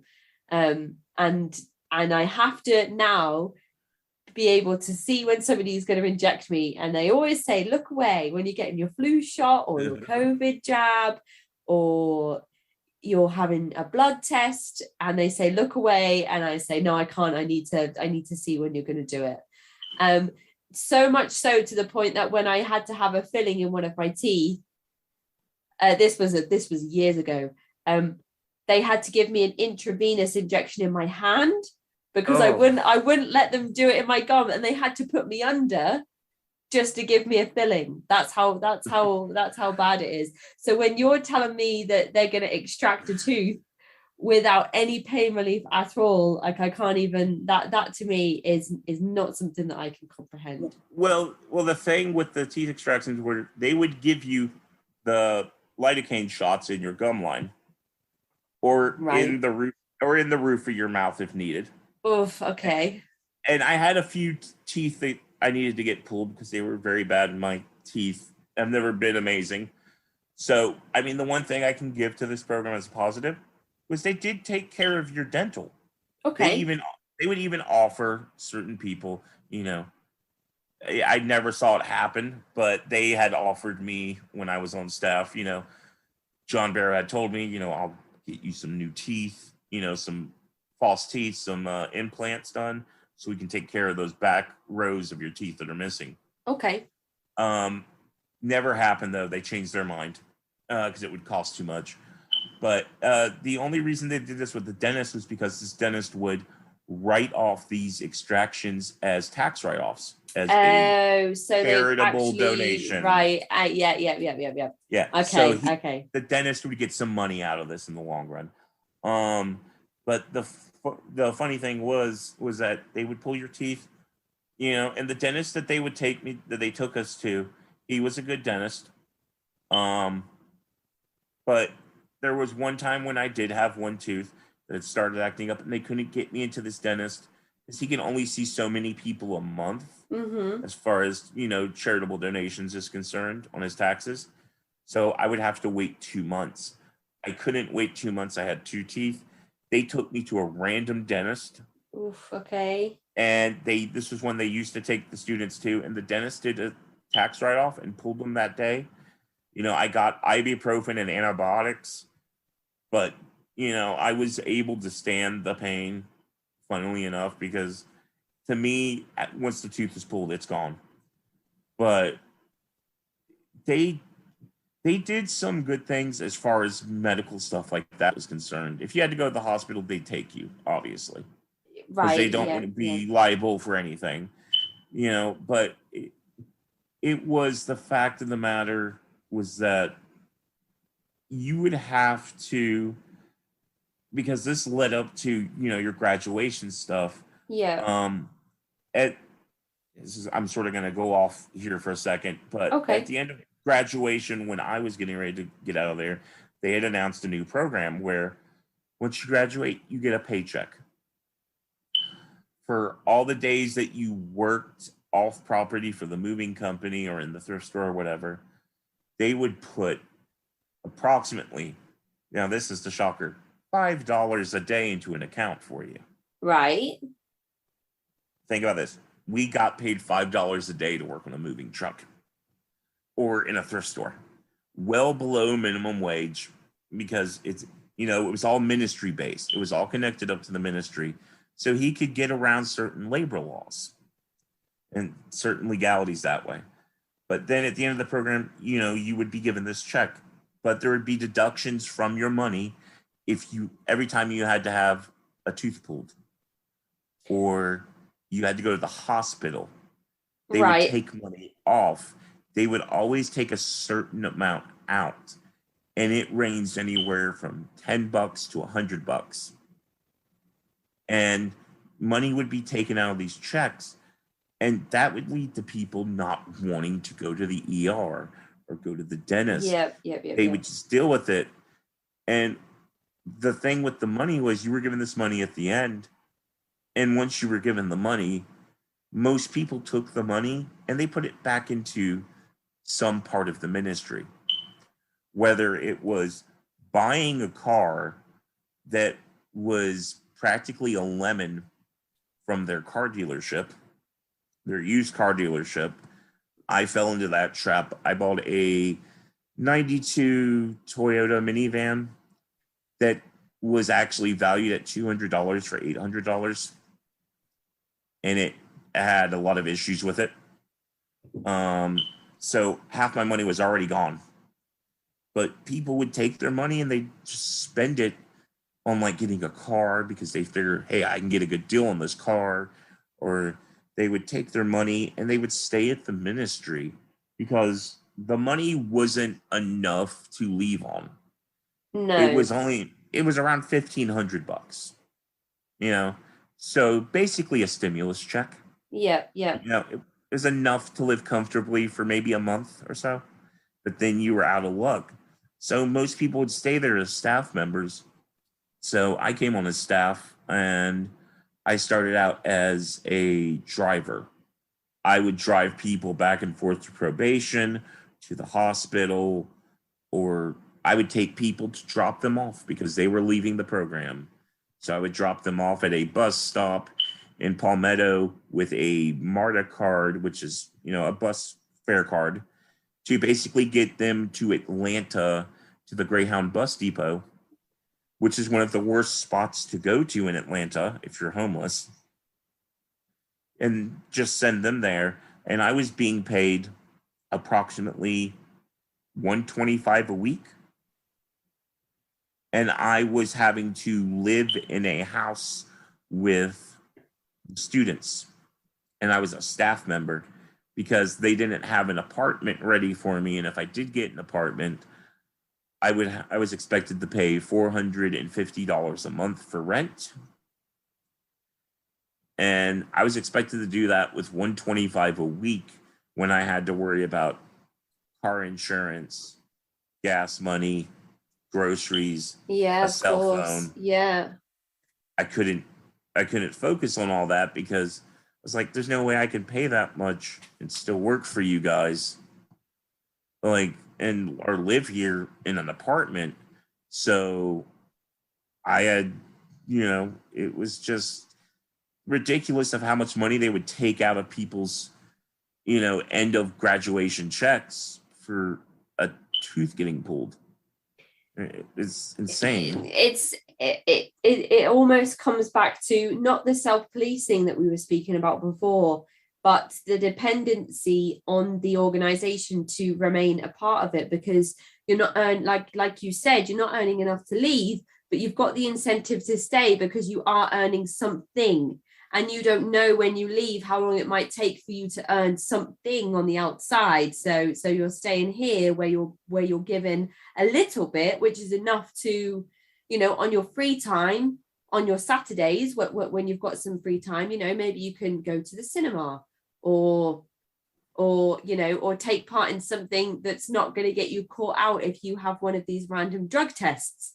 But at the same time, it's not, as you said, it's not enough to move away from there and be independent. So they're almost kind of keeping you on that crutch of being dependent on the organization itself, if that makes sense. It does make sense. And I sort of want to wind it back to, if you stayed there as a staff member and you lived in one of these duplexes, which was basically an apartment, you had one whole side to yourself if you were lucky enough to do that. Because each side had 2 bedrooms and one bathroom. They were nice little duplexes. But the problem with that was, I looked at it like this. If you came in without paying them any money, what you were doing by paying them the rent was you putting money back in that you didn't pay them before. And them only giving you 125 a week, it's never enough for you to leave there, because if you tried to leave that place on 125 a week, you would never save up enough money if you were renting. And I think that was sort of my blessing in the end, was I didn't get into the apartment really Yeah. in time. I stayed there for a little bit, but then after that, I was like, I can't keep paying this rent. I have to go. And the thing with the money is that I tried to find a job that actually paid, because at the time I was like, I appreciate you guys giving me a staff position. It's really cool. I like sort of doing this, but I need to make more money so I can get on my feet now that I've graduated. Yeah, absolutely. So I had gotten a connection with a cleaning company that was based at Pinewood Studios that took care of the movie lots. Yeah. Because one of the people there at the time, he was the one that got the contracts and stuff for Pinewood for Better Way, because of his connections in the film industry. And I'd gone out there for the interview. I was going to start that Monday coming up. I went back to the property. I sat down with the program director, told him what was going on. I was all excited. I said, I'll be able to pay y'all's rent and also take care of my, my living expenses and not that must be so exciting after all this time to have the prospect of being independent and relying only on yourself because you've got this job opportunity. That must be amazing after all this time and inspiring and exciting to have all this kind of going on and feeling like you're finally going to be your own person. Yeah. But I think the worst part was after I explained this to him, he looked at me dead in the eyes, very serious tone, and said, well, Dustin, I hate to say it, but you're going to have to leave here in a couple of weeks if you take that job. Right. We can't have you stay here on the property in one of the apartments, which is what I found hilarious, because there were people that stayed on that property that had jobs outside of that ministry that they still allowed to stay there, but they wouldn't let me do it because I was their guy as far as driving was concerned. Right. I was that person that did that and took over the handing out the write-up sheets and did all that stuff, the work they didn't want to do, because they didn't want me to make enough money. And it was just like, we got to keep you close, but we don't want you to make too much money so you get away from us.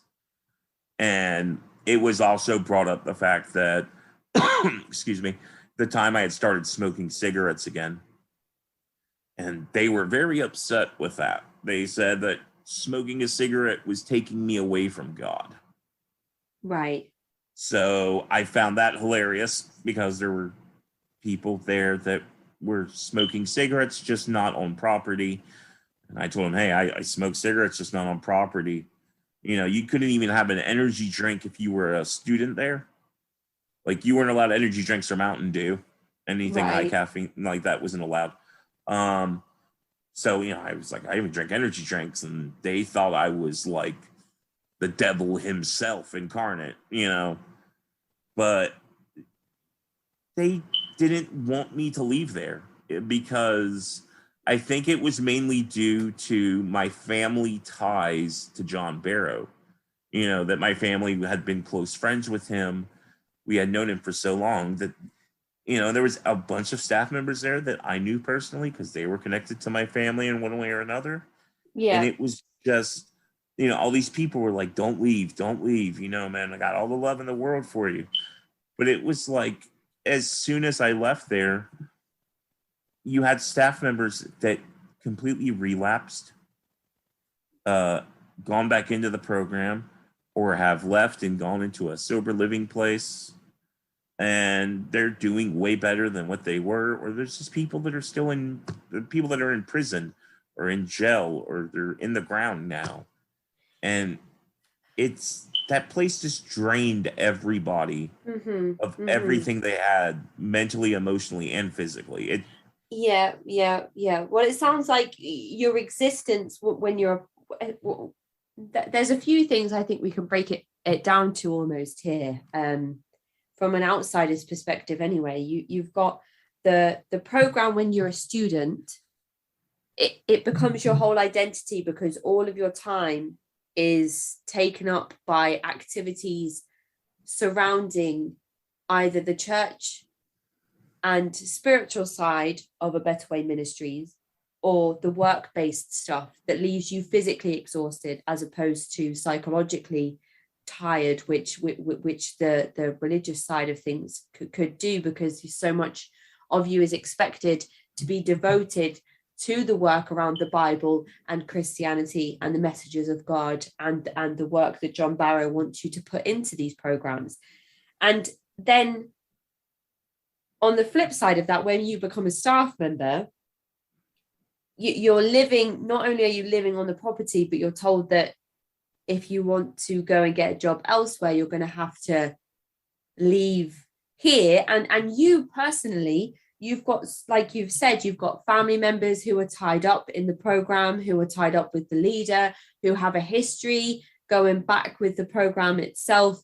So a lot of your identity at this point is tied up in the organization, and it's almost like you'll struggle to find yourself and to find yourself separate from this program, because you're so intrinsically tied up with all of it, whether it's from the perspective of a student or from the perspective of a staff member, which we know from your emails to me you go on to become at some point. And it's hard, because then you've said that people leave the program and they relapse and they join other programs that seem to be more successful. You talked about that one person who was abusing the laxatives because they developed an eating disorder, which is another form of abuse, of self-abuse, but also another form of control. So perhaps, if you're feeling like you have no control over yourself or what you're eating or your leisure time, or what you can and cannot do, or how long you sleep for, or what you watch on TV, perhaps the only power you feel like you can have on your life at that point is your weight gain and your weight loss, and you've managed to access that by abusing the laxatives that are available to you, because no other type of substance is available to you. If somebody is abusing the laxatives in the program, that to me says that the work around substance and alcohol abuse and life controlling issues that this program promises to fix, it's not fixing those issues, because people are developing them whilst they're attending the program. Yeah, and that's the scary thing about that place is, they put you on this, calorie deficit diet throughout the week, but on the weekend, which everybody looked forward to, and I understood why after a while, was they would purchase like full sheet birthday cakes from the grocery store, buckets of ice cream, right? Cases of sodas, and people would get a piece of cake and some ice cream and some soda, and they could drink as much sodas as they wanted to on Saturday evenings, and if there was extra cake, they could have extra cake, extra ice cream, they could have that. And you would get this treat on the weekend as like a cheat day from your forced diet while you were there. And you would also, have access to a snack haul on the weeknight, which was usually like a granola bar or something like that. And, they would basically make you not eat certain things during the week. And then on the weekends, it was basically junk food heaven. Like, you'd get cookies and cakes and donuts and all of this stuff. But then during the weekdays, you were forced to eat, either rice or chicken. The amount of food they portioned out, I understood the portioning, but the calorie deficit was what was very scary, because there's people there that needed to eat, just enough food, or, they can get very sick. We had diabetics there that would get special amounts of food. People that were hypoglycemic would get special amounts of food, but they would expect you to eat this. And if they thought you were overweight, you could only eat salads, no bread. Wow. So your diet's completely restricted if they perceived you as being overweight. Oh, yeah. Because when I had attempted to go back in there, I was told if I came back in, I'd have to go on a restricted diet to where I only ate salads. I wasn't allowed sweets or sodas. I could only drink water, so no Gatorade, no sweet tea, no lemonade. I could only eat certain amounts of food. Breakfast was practically cut out because breakfast was usually, a spoonful of eggs, English muffin, and some ham. Right. And I couldn't have any of that. I'd have to basically eat a salad, and in the mornings they would just give you a bowl of cold oatmeal or grits. Oh gosh. And then at lunchtime, you couldn't have the sandwich because it had bread. So you were given another salad. And the salads were very tiny. Like ridiculously small salads. And that makes no sense because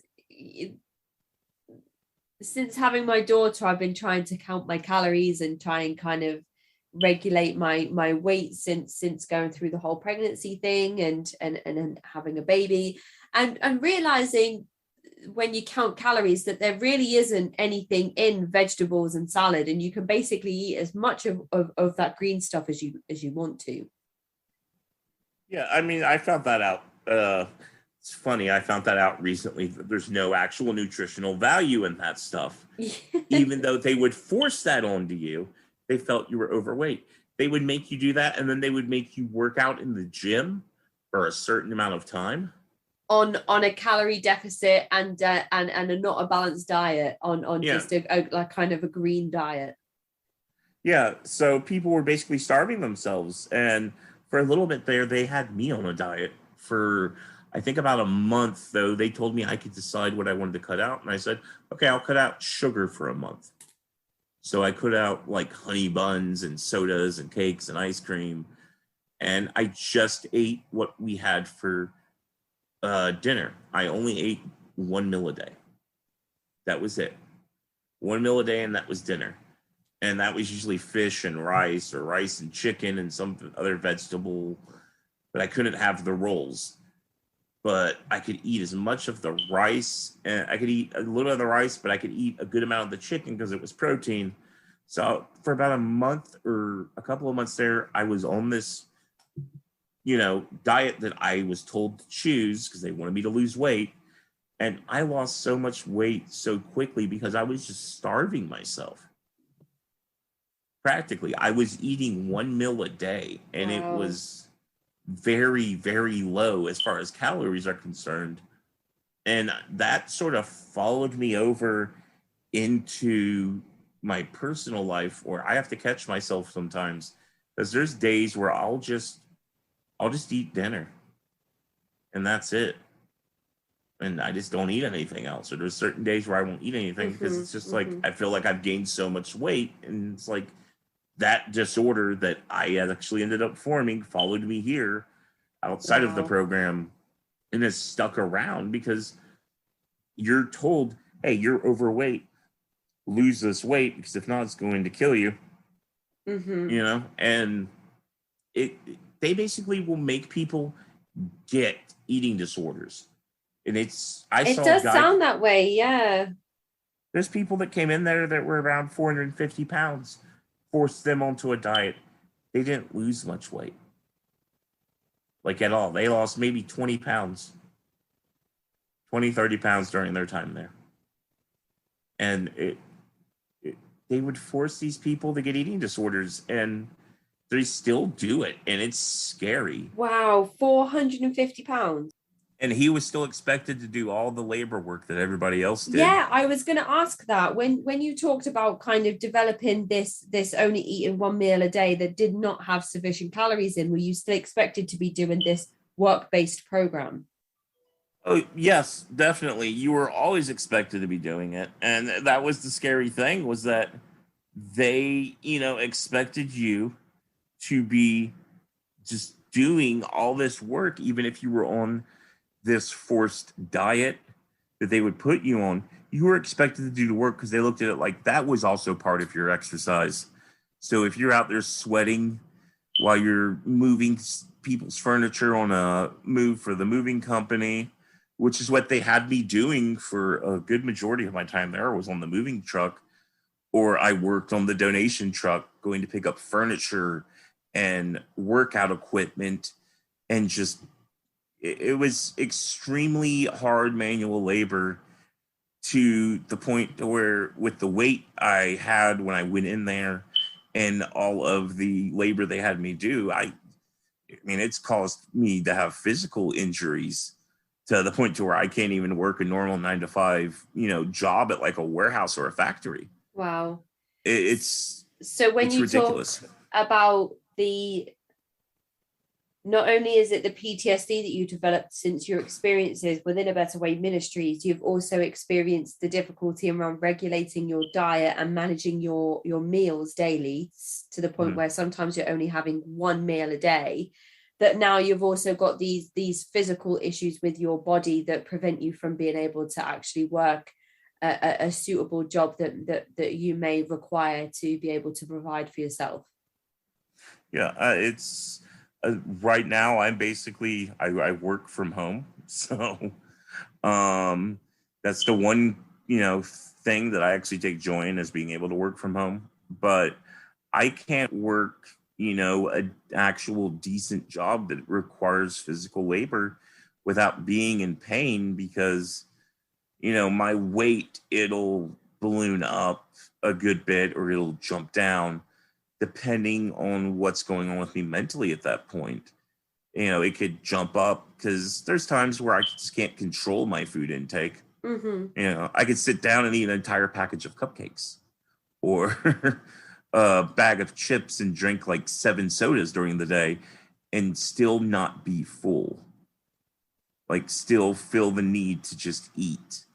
Because when I was there, the freedom of food choices, it was limited until you reached the transition house.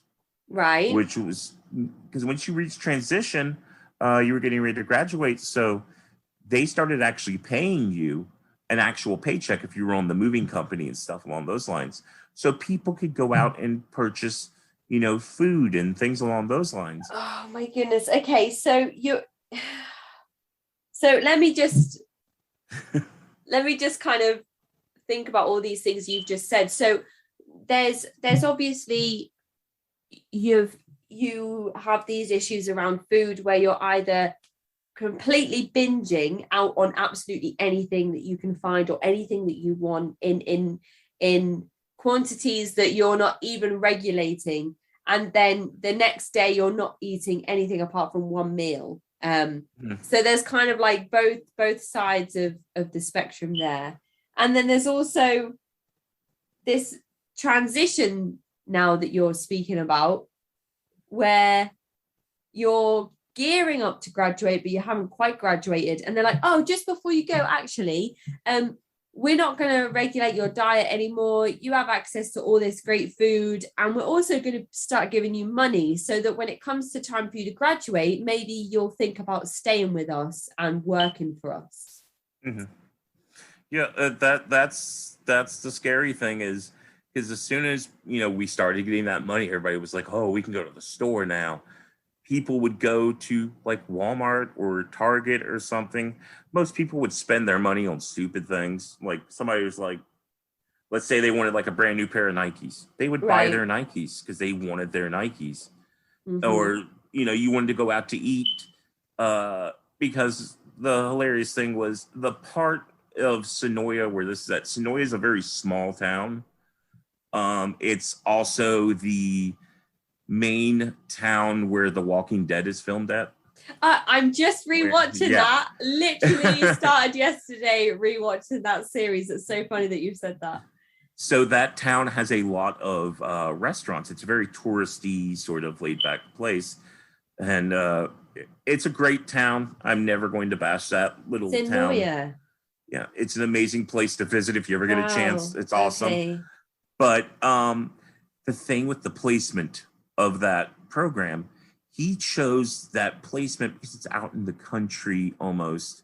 It's like 2 minutes away from the main, like, downtown section of Sonoya. Okay. Where so if anybody that's watched The Walking Dead, when you say it's sort of out of town, you mentioned that you're kind of in and around Atlanta, which I know is where the first series is set, because I'm watching it right now, as I've just said.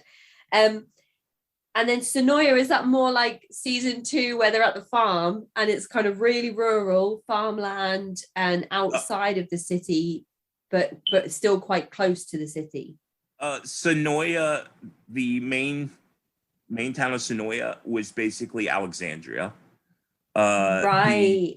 The film set, you probably know this very much just like I do, the set where they drive up to the big metal, like, sheet metal gates and stuff of that little town. Absolutely. Yeah. That's in the main town.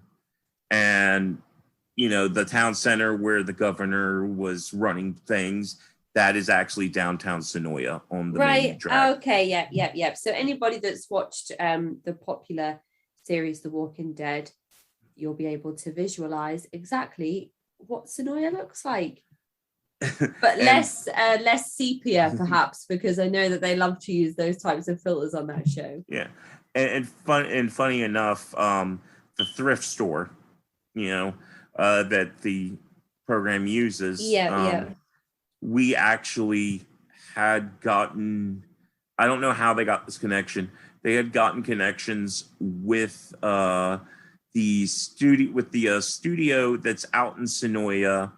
That they do some of the shooting for Walking Dead at, where we actually I went to the studio and picked up leftover clothing from the series to take to the thrift store to be sold in store. Okay, interesting. So they had, when I say they have connections within the movie and TV industry, I'm not joking. It's a lot. But to get back to what I was saying, where that town is located, it's a major hotspot. Yeah. So a bunch of people are going to come through there, and they're going to be like, oh, what's this big place out there? I mean, it got to the point to where recently, and I will have to send you the photographs, Kanye West came out to the property. Right. Which was very interesting. But the place that they have, that town, there's a lot of restaurants there. So when the students get their money, they're going into this town to buy all this food. Mm-hmm. And there were students there that were diabetic that shouldn't be eating half that stuff. Right. But, we weren't, allowed to eat what we wanted. So, of course, we're going to go to, like, the chicken wing place down the street. Absolutely. And I feel like that's only natural. Like, anyone that's on a diet, like, that they've imposed on themselves. Yeah.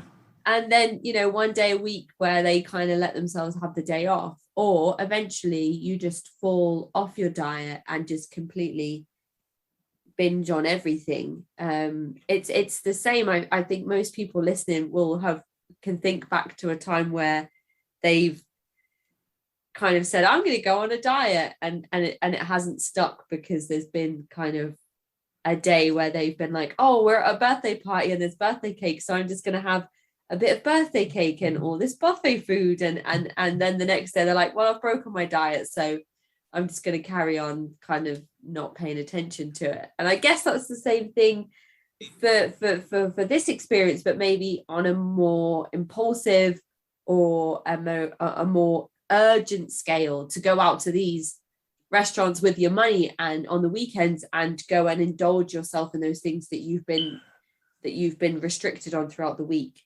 Yeah, well, I mean, the best thing really was can't believe I'm gonna say this is the best thing, but when you were still a student, just a normal student, and you had gone to the workhouse and you were told, because after 3 months you went from intake to workhouse, so you were done working on property. So if you got into the moving company, which you would always hope you did, or onto the donation truck, if you were given tips by customers, you could then take said tips and go out to eat afterwards. Okay. It's just something to eat.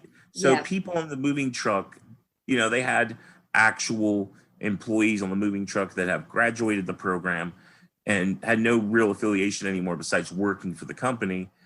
They would end up taking these students out, and there were plenty of times where I would go out after a long move to like a buffet restaurant or IHOP to get like an omelet at like 11 o'clock at night, or go to like a $17 burger restaurant to get like the most expensive thing I can get, because you would be allowed to spend your tip on your food.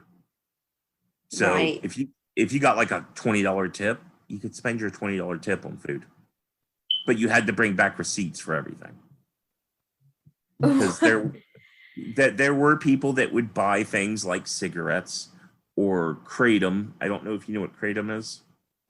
Kratom is a naturally occurring opioid in a plant. It's like it basically helps people come off heroin without having to go on Suboxone or anything. And it's Right. also used for like pain relief and things along those nature.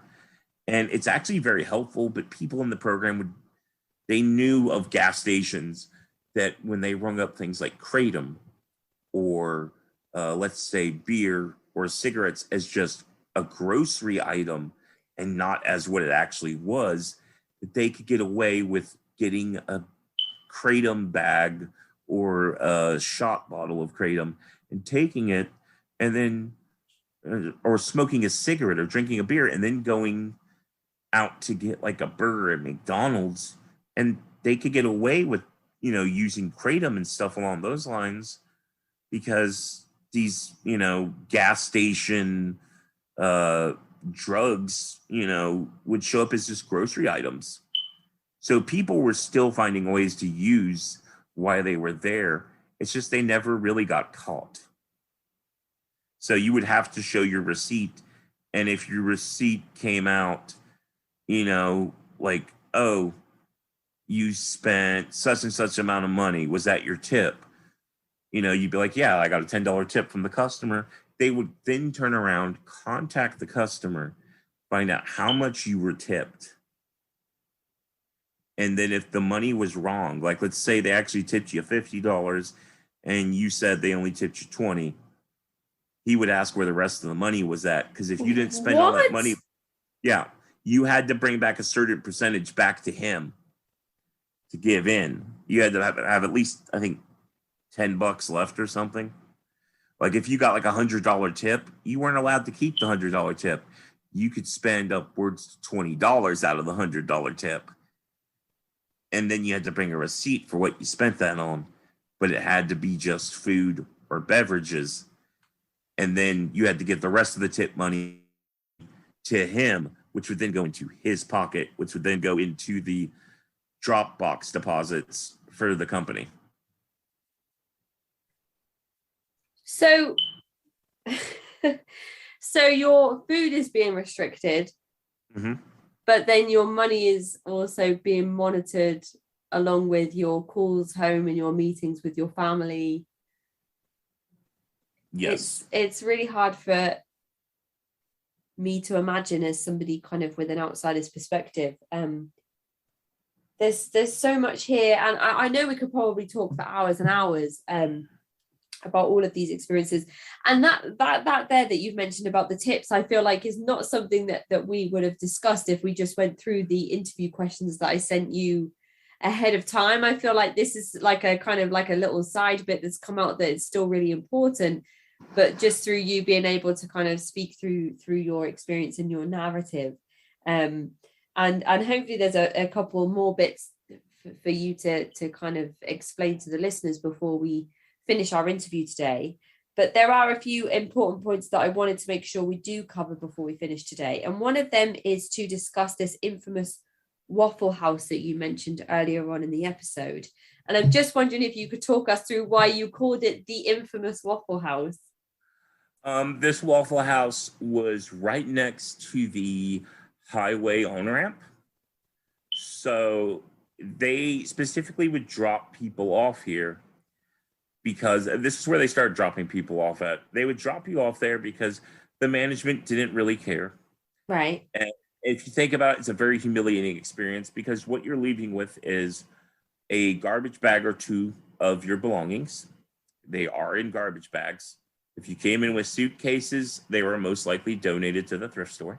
Wow. Okay. Because they don't really care about your personal stuff when you come in with it. It becomes the ministries. Is there a lot of stuff from people's personal possessions then that are donated to the thrift store, like things that aren't in line with perhaps what A Better Way Ministries thinks that you should be wearing or using whilst you're there? Oh yeah, definitely. If you came in with and I've heard this from people specifically, and it almost happened to me when I had showed back up there for a little bit. If you come into that program with a vehicle, that vehicle is no longer yours. You have to donate it to the ministry. Like a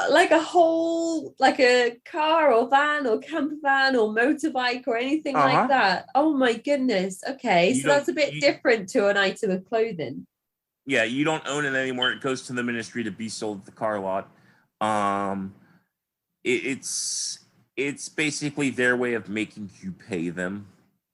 Because if you don't have any family or friends that can take the vehicle or refuse to take it, you've got to get rid of it. You can't keep it. So, I mean, I left later on that day after like 2 hours of being there because I didn't want to get rid of my vehicle. Just we went so off topic here. Yeah, no, sorry, that was my fault because I wanted to know sort of if anybody's personal possessions were being kind of given to the thrift store when they arrive. There's a ton of that. There's people who have left and their family has come up there the next day to get their belongings. Right. And all of their belongings are gone. There was one student who came in there, had $200 shoes, and his shoes were gone, his clothes were gone. And all they would tell this person's family was, hey, we don't have it anymore. It's been spread out and given to the other students here at the property that needed it more than your family member. We do apologize. They've done that to everybody. I had clothes that I had left there that I had purchased myself. That if your clothes get left behind after you leave there, or you just don't take it with you, it becomes their property. Right. Okay. Like they won't protect your stuff. They'll donate it to the thrift store or give it to other people. They don't care. Yeah. Right. Okay. That's definitely, I think that's definitely an important tangent to go on. But we were speaking about the infamous Waffle House before I cut you off and sent us on that tangent. The Waffle House, they would send you there because it was a humiliation tactic, in my opinion. You're being dropped off at a Waffle House with no one to call. But most people that would be dropped off there would get a hold of their family members because their family members would be informed that, such and such has been, released from the program because he refused to follow the rules, or such and such has decided to leave the program. So the person would have a chance to contact their family member before the trip to the Waffle House or the trip to the bus stop that we would drop them off at while I was there near the end. They would be given that opportunity. So most people would get picked up by family members. Because if you hear your son or your brother or your father is, at a Waffle House with 2 garbage bags full of clothes and no money, nothing to his name, yeah, you're going to go pick him up. I've never really heard of any stories of people being dropped off at the Waffle House with nowhere to go. They usually would be picked up by family members. Same thing for the bus station. I only heard like 1 or 2 stories of people that never got picked up that are basically living in Atlanta on the streets now because of it. They don't really, they don't care where you go after you get dropped off, as long as it's not back to the program. Because if you leave, you leave. You're done in their eyes. You turned your back on them. They don't want you. I've had a friend who wound up homeless on the streets and begged to come back in, and they wouldn't let him come back in. They just wouldn't. But now he's doing good. Now he's got a job and he's living good now. Good for him. It's just they use it as humiliation tactic. Yeah. Because these people see you coming in there with garbage bags and you're sitting there with no money, and they'll give you like coffee and food because they know what was going on. But then after a while, they stopped allowing us to drop people off there. So we had to start buying these bus passes and dropping them off at a bus station and being like, okay, you can go to Atlanta on this. What happens after that is up to you. You messed up, not our fault. Sorry. And, you know, I've experienced people in the backseat of the car saying, pull over the car. I'm not going anywhere with y'all. This is kidnapping. And, you know, the person that was driving the vehicle would be like, this isn't kidnapping. I'm taking you to the bus station. And they'd be like, no, you're kidnapping me. Pull over. I do not want to go there. Pull over. And just refuse to pull over. And it would take that guy, you know, starting to kick out the back window for the vehicle to stop.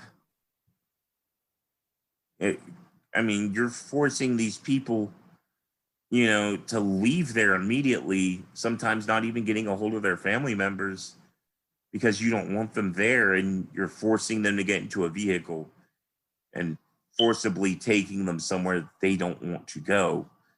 In my opinion, that does fall in line with kidnapping, but, you know, it was ridiculous. They would do this stuff to humiliate people, to just, you know, throw them out to the wolves, as it were, and just not care. And you said that if people were taken because they wanted to leave, they were told not to come back. But you've done this. You've been taken to this infamous Waffle House, and actually, you ended up staying in the program for 2 years and then becoming a staff member. And I'm just wondering kind of how the process happened for you personally. I was working in the thrift store in the back room. I was going through the donation bags that were picked up from either donation runs or donation box pickups. Yeah. These were basically black trash bags full of clothing and items that could be either resold or not. I would basically stand back there and for 8 hours a day, just on my feet, digging through these trash bags. And it doesn't matter what I ran into, how horrible it was, because I think the worst part was dealing with this was occasionally the property would come infested with bed bugs because some of the clothing that was being brought back was, you know, straight out of garbage bags that just got picked up from somebody's house and they had bed bugs in there. Oh, right. Okay. Yeah. So I dealt with that firsthand, and it was probably the worst experience of my life at the program. But I just got tired of doing it. And on occasion, they would have these people come in there that were there to do community service. It was usually a female that was there for community service, you know, non-violent offenders. They would do their community service there, helping out, take clothing that was good out to the floor, up to the manager for them to look at after I had looked it over and deemed it was good. And they, you know, they would come back there and they talk to us, and you would just realize, you know, these people, they're just going through community service here. They're only here for a couple of hours a day. We're here for a very long time. And it got to the point to where I just wanted to leave. So I, you know, was ready to go. I told them when I got back I wanted to leave. I had gotten a hold of a pack of cigarettes. So they found that out real quick and they were mad about that. But they let me have the pack of cigarettes. And I got in the van.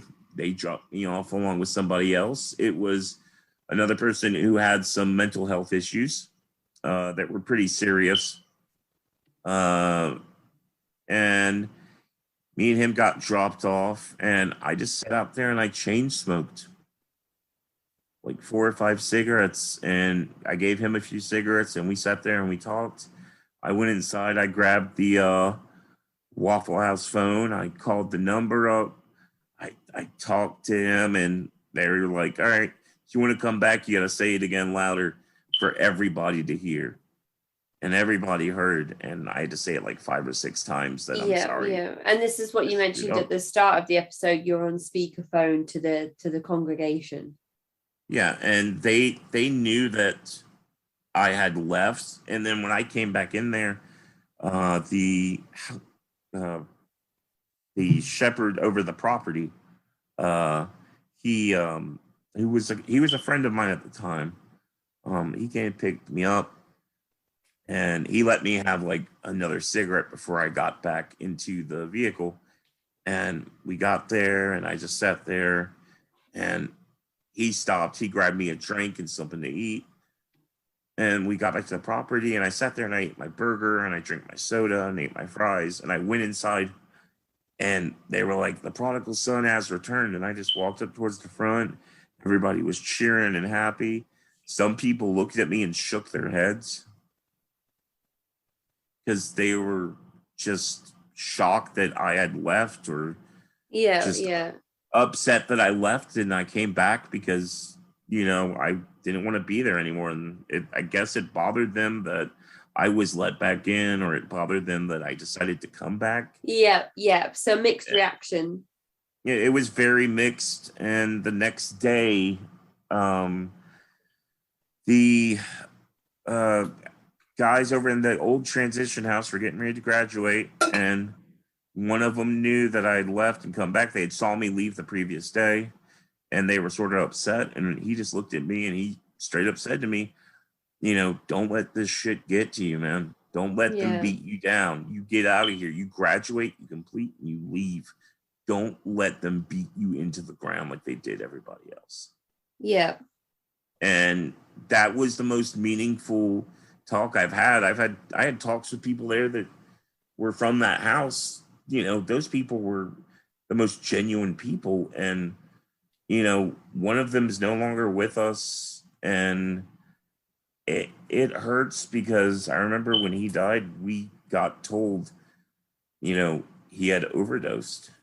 And we were all at the warehouse getting ready to work that day. I couldn't even work. I didn't want to work.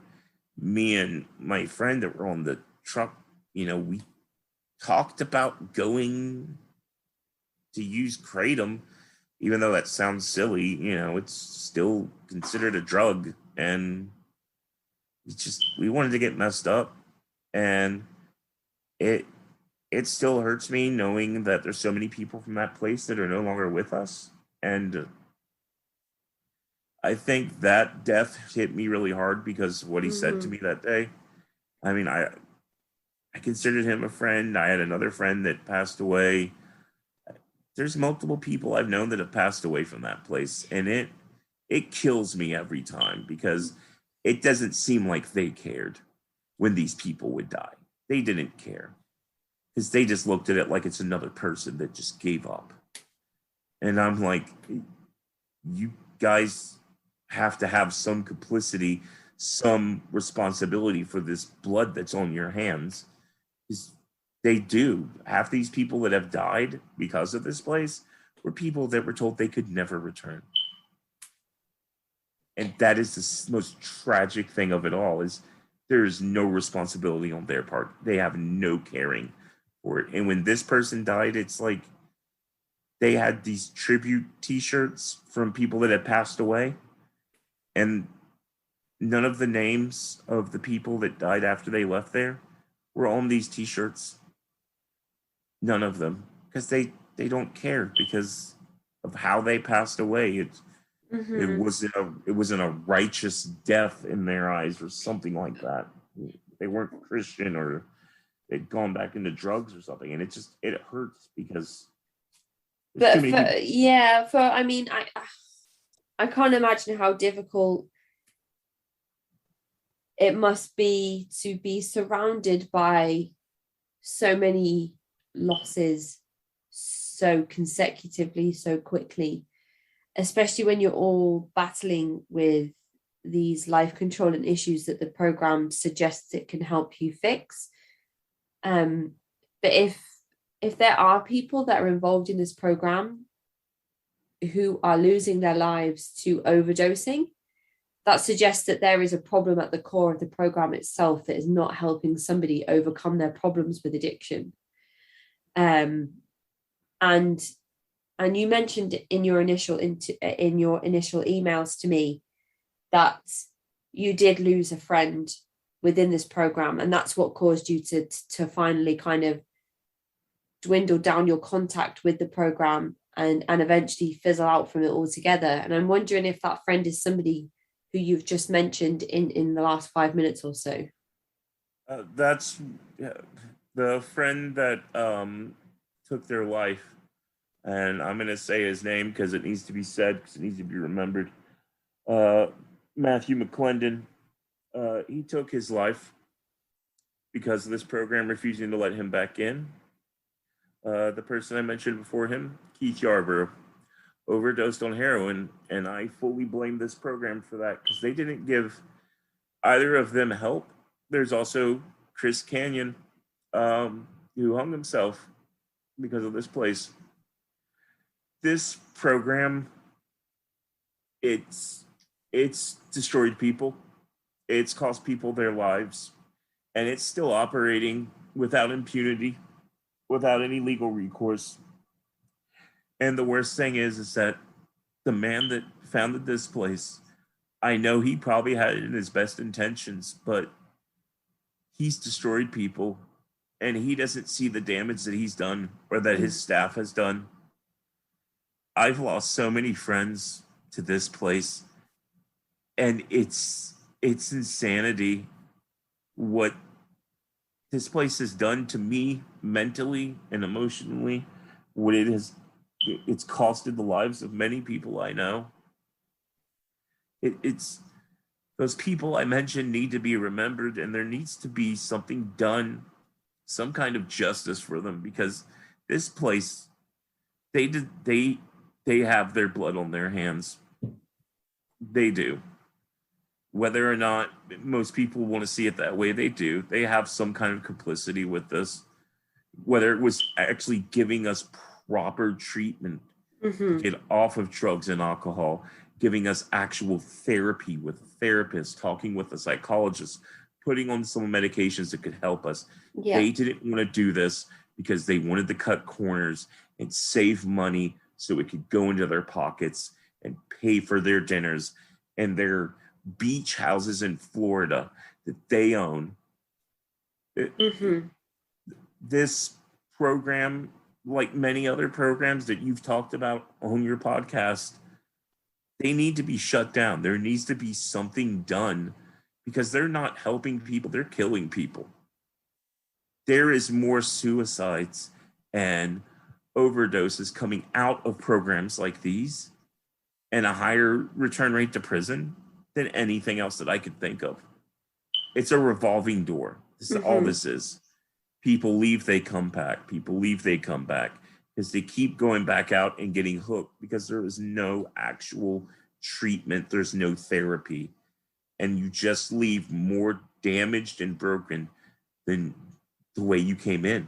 And almost more dependent on the program itself because it's the only place that appears to offer you a sanctuary of some type, whether that's sanctuary from access to these narcotics and alcohol or life controlling issues, or sanctuary in terms of housing and food and accommodation.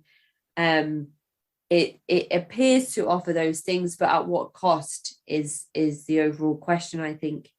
And it sounds absolutely tragic, the effect that this program seems to be having on people that you've met firsthand, that you've known personally, that you've been close to, and yourself as well, the effect that it's had on you. You said that it's affected you psychologically for, permanently, but also there's the physical attributes to your health that you mentioned from the labor that you carried out whilst you were part of this program as well.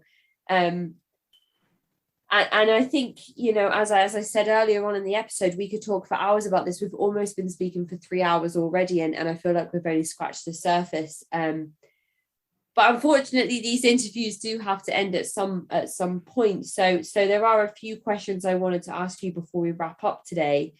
And one of those questions is to ask you exactly how and when you left and didn't return, and what your life has been like since you made that decision. Okay, I left probably after a year and a half of being there as a staff member. One of my friends who was in the program, he had graduated out and he didn't want to stay there anymore. He wanted to move on with his life, and his parents were offering him to move back into their house. And they also offered me to move back in because his mom had told me at some point, so we used to go over there all the time to eat dinner, that, she was adopting me basically into the family, which okay. I'll always appreciate, because that friend to me is like a brother now. But I went in, I moved out with him, and shortly after, because I was just tired of working there. I was tired of not making enough money, not being able to live an actual life, seeing what was done to people there. I was sick of it. It was destroying me mentally. I gave up. I got up one morning, was supposed to go run an errand for the founder to pick up some construction material, and I grabbed my stuff, threw it into my vehicle, and I just left. I threw the keys to the office underneath the door with a note saying I quit, and I left. They tried to get me to come back immediately that day. They begged me to come back. They kept calling my cell phone for hours on end, and after that, I lived with that friend for about a month or two. Had to move out of there. Things weren't going too well. And with everything that happened at Better Way and everything that was going on, now I was back on the streets again. I ended up checking into a hospital, and I went in for stabilization treatment for suicidal thoughts for about 3 weeks. And then after I left, I went to work for a sober living program. And the program I went to work for, I went on as a driver straight up when I came in. They needed a driver. I started working for them, worked for them for a couple of years, left. Basically, moved in with that friend again when he had moved on from his parents' house, lived there for a couple of weeks, went back to work for the old rehab again as a driver, did some intake services for them. Then I left, and because I met my then, what was going to be, or turn out to be my wife, I met her, and I left that, working for rehabs and programs behind, and I'm now married and doing good. So, doing the best I can, trying to get the treatment for all the mental health issues that were caused by that place. And that's kind of where you are today. You feel like you're still in the same position, like recovering from what you mentioned earlier, being diagnosed with PTSD. Does that mean that you've received professional help with trying to recover from your experiences with the Better Way Ministries? I've been doing some online survivor group meetings, which are pretty good. Got all that info from that subreddit. Shout out the Troubled Teens Industry Reddit. r/Troubled Teens. If anybody wants to go and visit, they are active. They are talking. Everybody has experiences across all the programs you can think of. So r/Troubled Teens for anybody that wants to go and speak out about their experiences with other people who have had similar experiences to them. But I besides all that, I'm doing pretty well. I mean, there's days where I can't go into a grocery store and be surrounded by a bunch of people because my anxiety and my PTSD kicks in, and I'm just always worried that I'll run into somebody from the program, whether it be a staff member or one of their moving vans or something along those lines. I'm always concerned about running into somebody from that place because I'm scared of running into them because of what damage was caused to me by them. I don't like really going out in public because of that. I try to stay inside now. Do you feel like that may be something that is universal across other members that have been shunned or that have left this movement as well? I wouldn't say it's universal. I know plenty of people that have completely moved on. They're living a normal life now. They don't even think about that place anymore. Their lives are great. They're married. They have great jobs and all that. They're living completely fine. I think it's a percentage of people left there with some damage, but it's not as visible unless you came in there already with mental health issues. Right. Okay. Well, I guess my last question to you before we wrap up today, Dustin, is to just ask you what advice you have for other people who may be in a similar situation and looking to leave their high controlling group and kind of start this journey that you're on of recovery and self-identification and moving away from these coercive controls that they may have been subjected to at some point. The only advice that I can honestly give is don't be afraid to walk away. They may tell you that, when you leave here, you're going to have nothing. But in reality, you most likely came into that place with nothing. So what they're willing to offer you if you stay there isn't worth the damage that can be done to you. If you need to leave, then leave. Because if you don't, it's going to be too late. And you don't want to deal with the trauma of hearing that one of your best friends is dead or that your friend has taken their life. It's not worth the pain. The damage these places cause is more than what they say they actually heal. They intend to hurt people, in my opinion. They're not good for anybody. And if you're thinking about sending a family member to a place like this or Teen Challenge or those wilderness therapy programs, just don't. Get them actual help from actual doctors and programs. There's 12-step programs. There's many anonymous groups you can go to for help. You have to take them to a hospital. Don't take them to places like this. There's people that die every day because of programs like this. Yeah. The troubled teen industry it's dangerous. And it needs to be shut down, just completely shut down. It's not doing any good for anybody.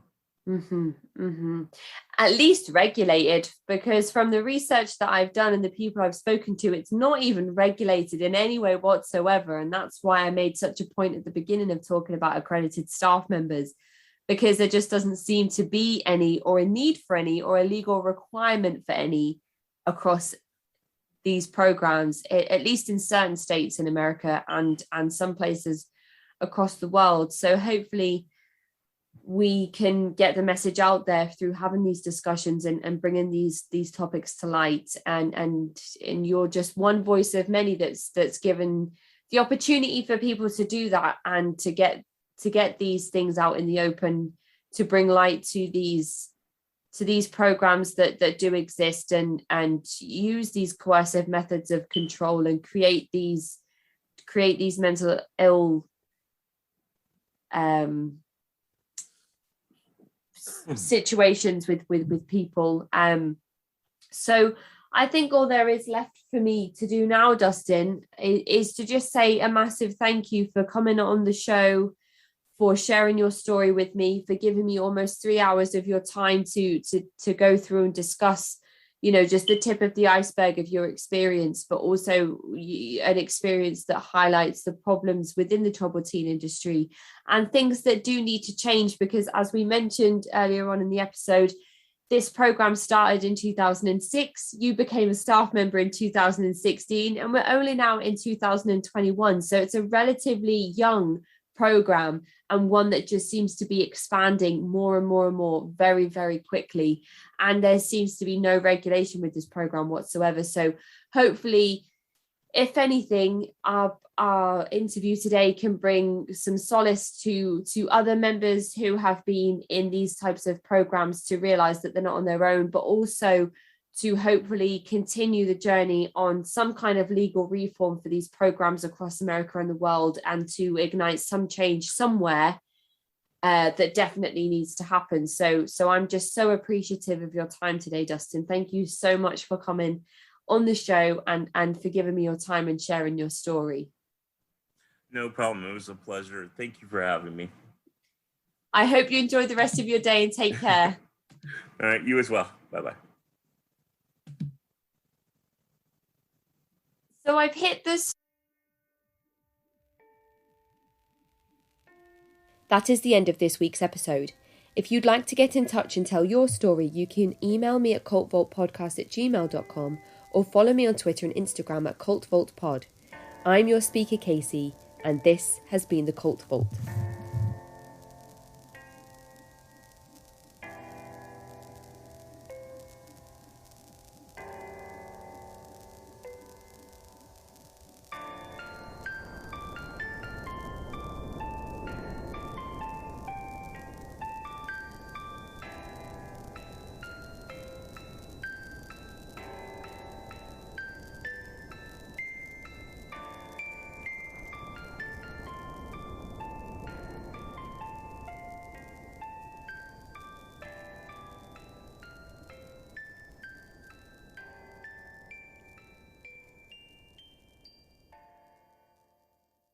Hey y'all, Miley Cyrus here with a question for you. None of us are the same, so why are we all using the same skincare? Through Hers, you can get customized prescription creams formulated just for you 100% online. Go to forhers.com to start your free skin consultation. A dermatology expert can answer any questions and help you find the perfect skincare solution for you.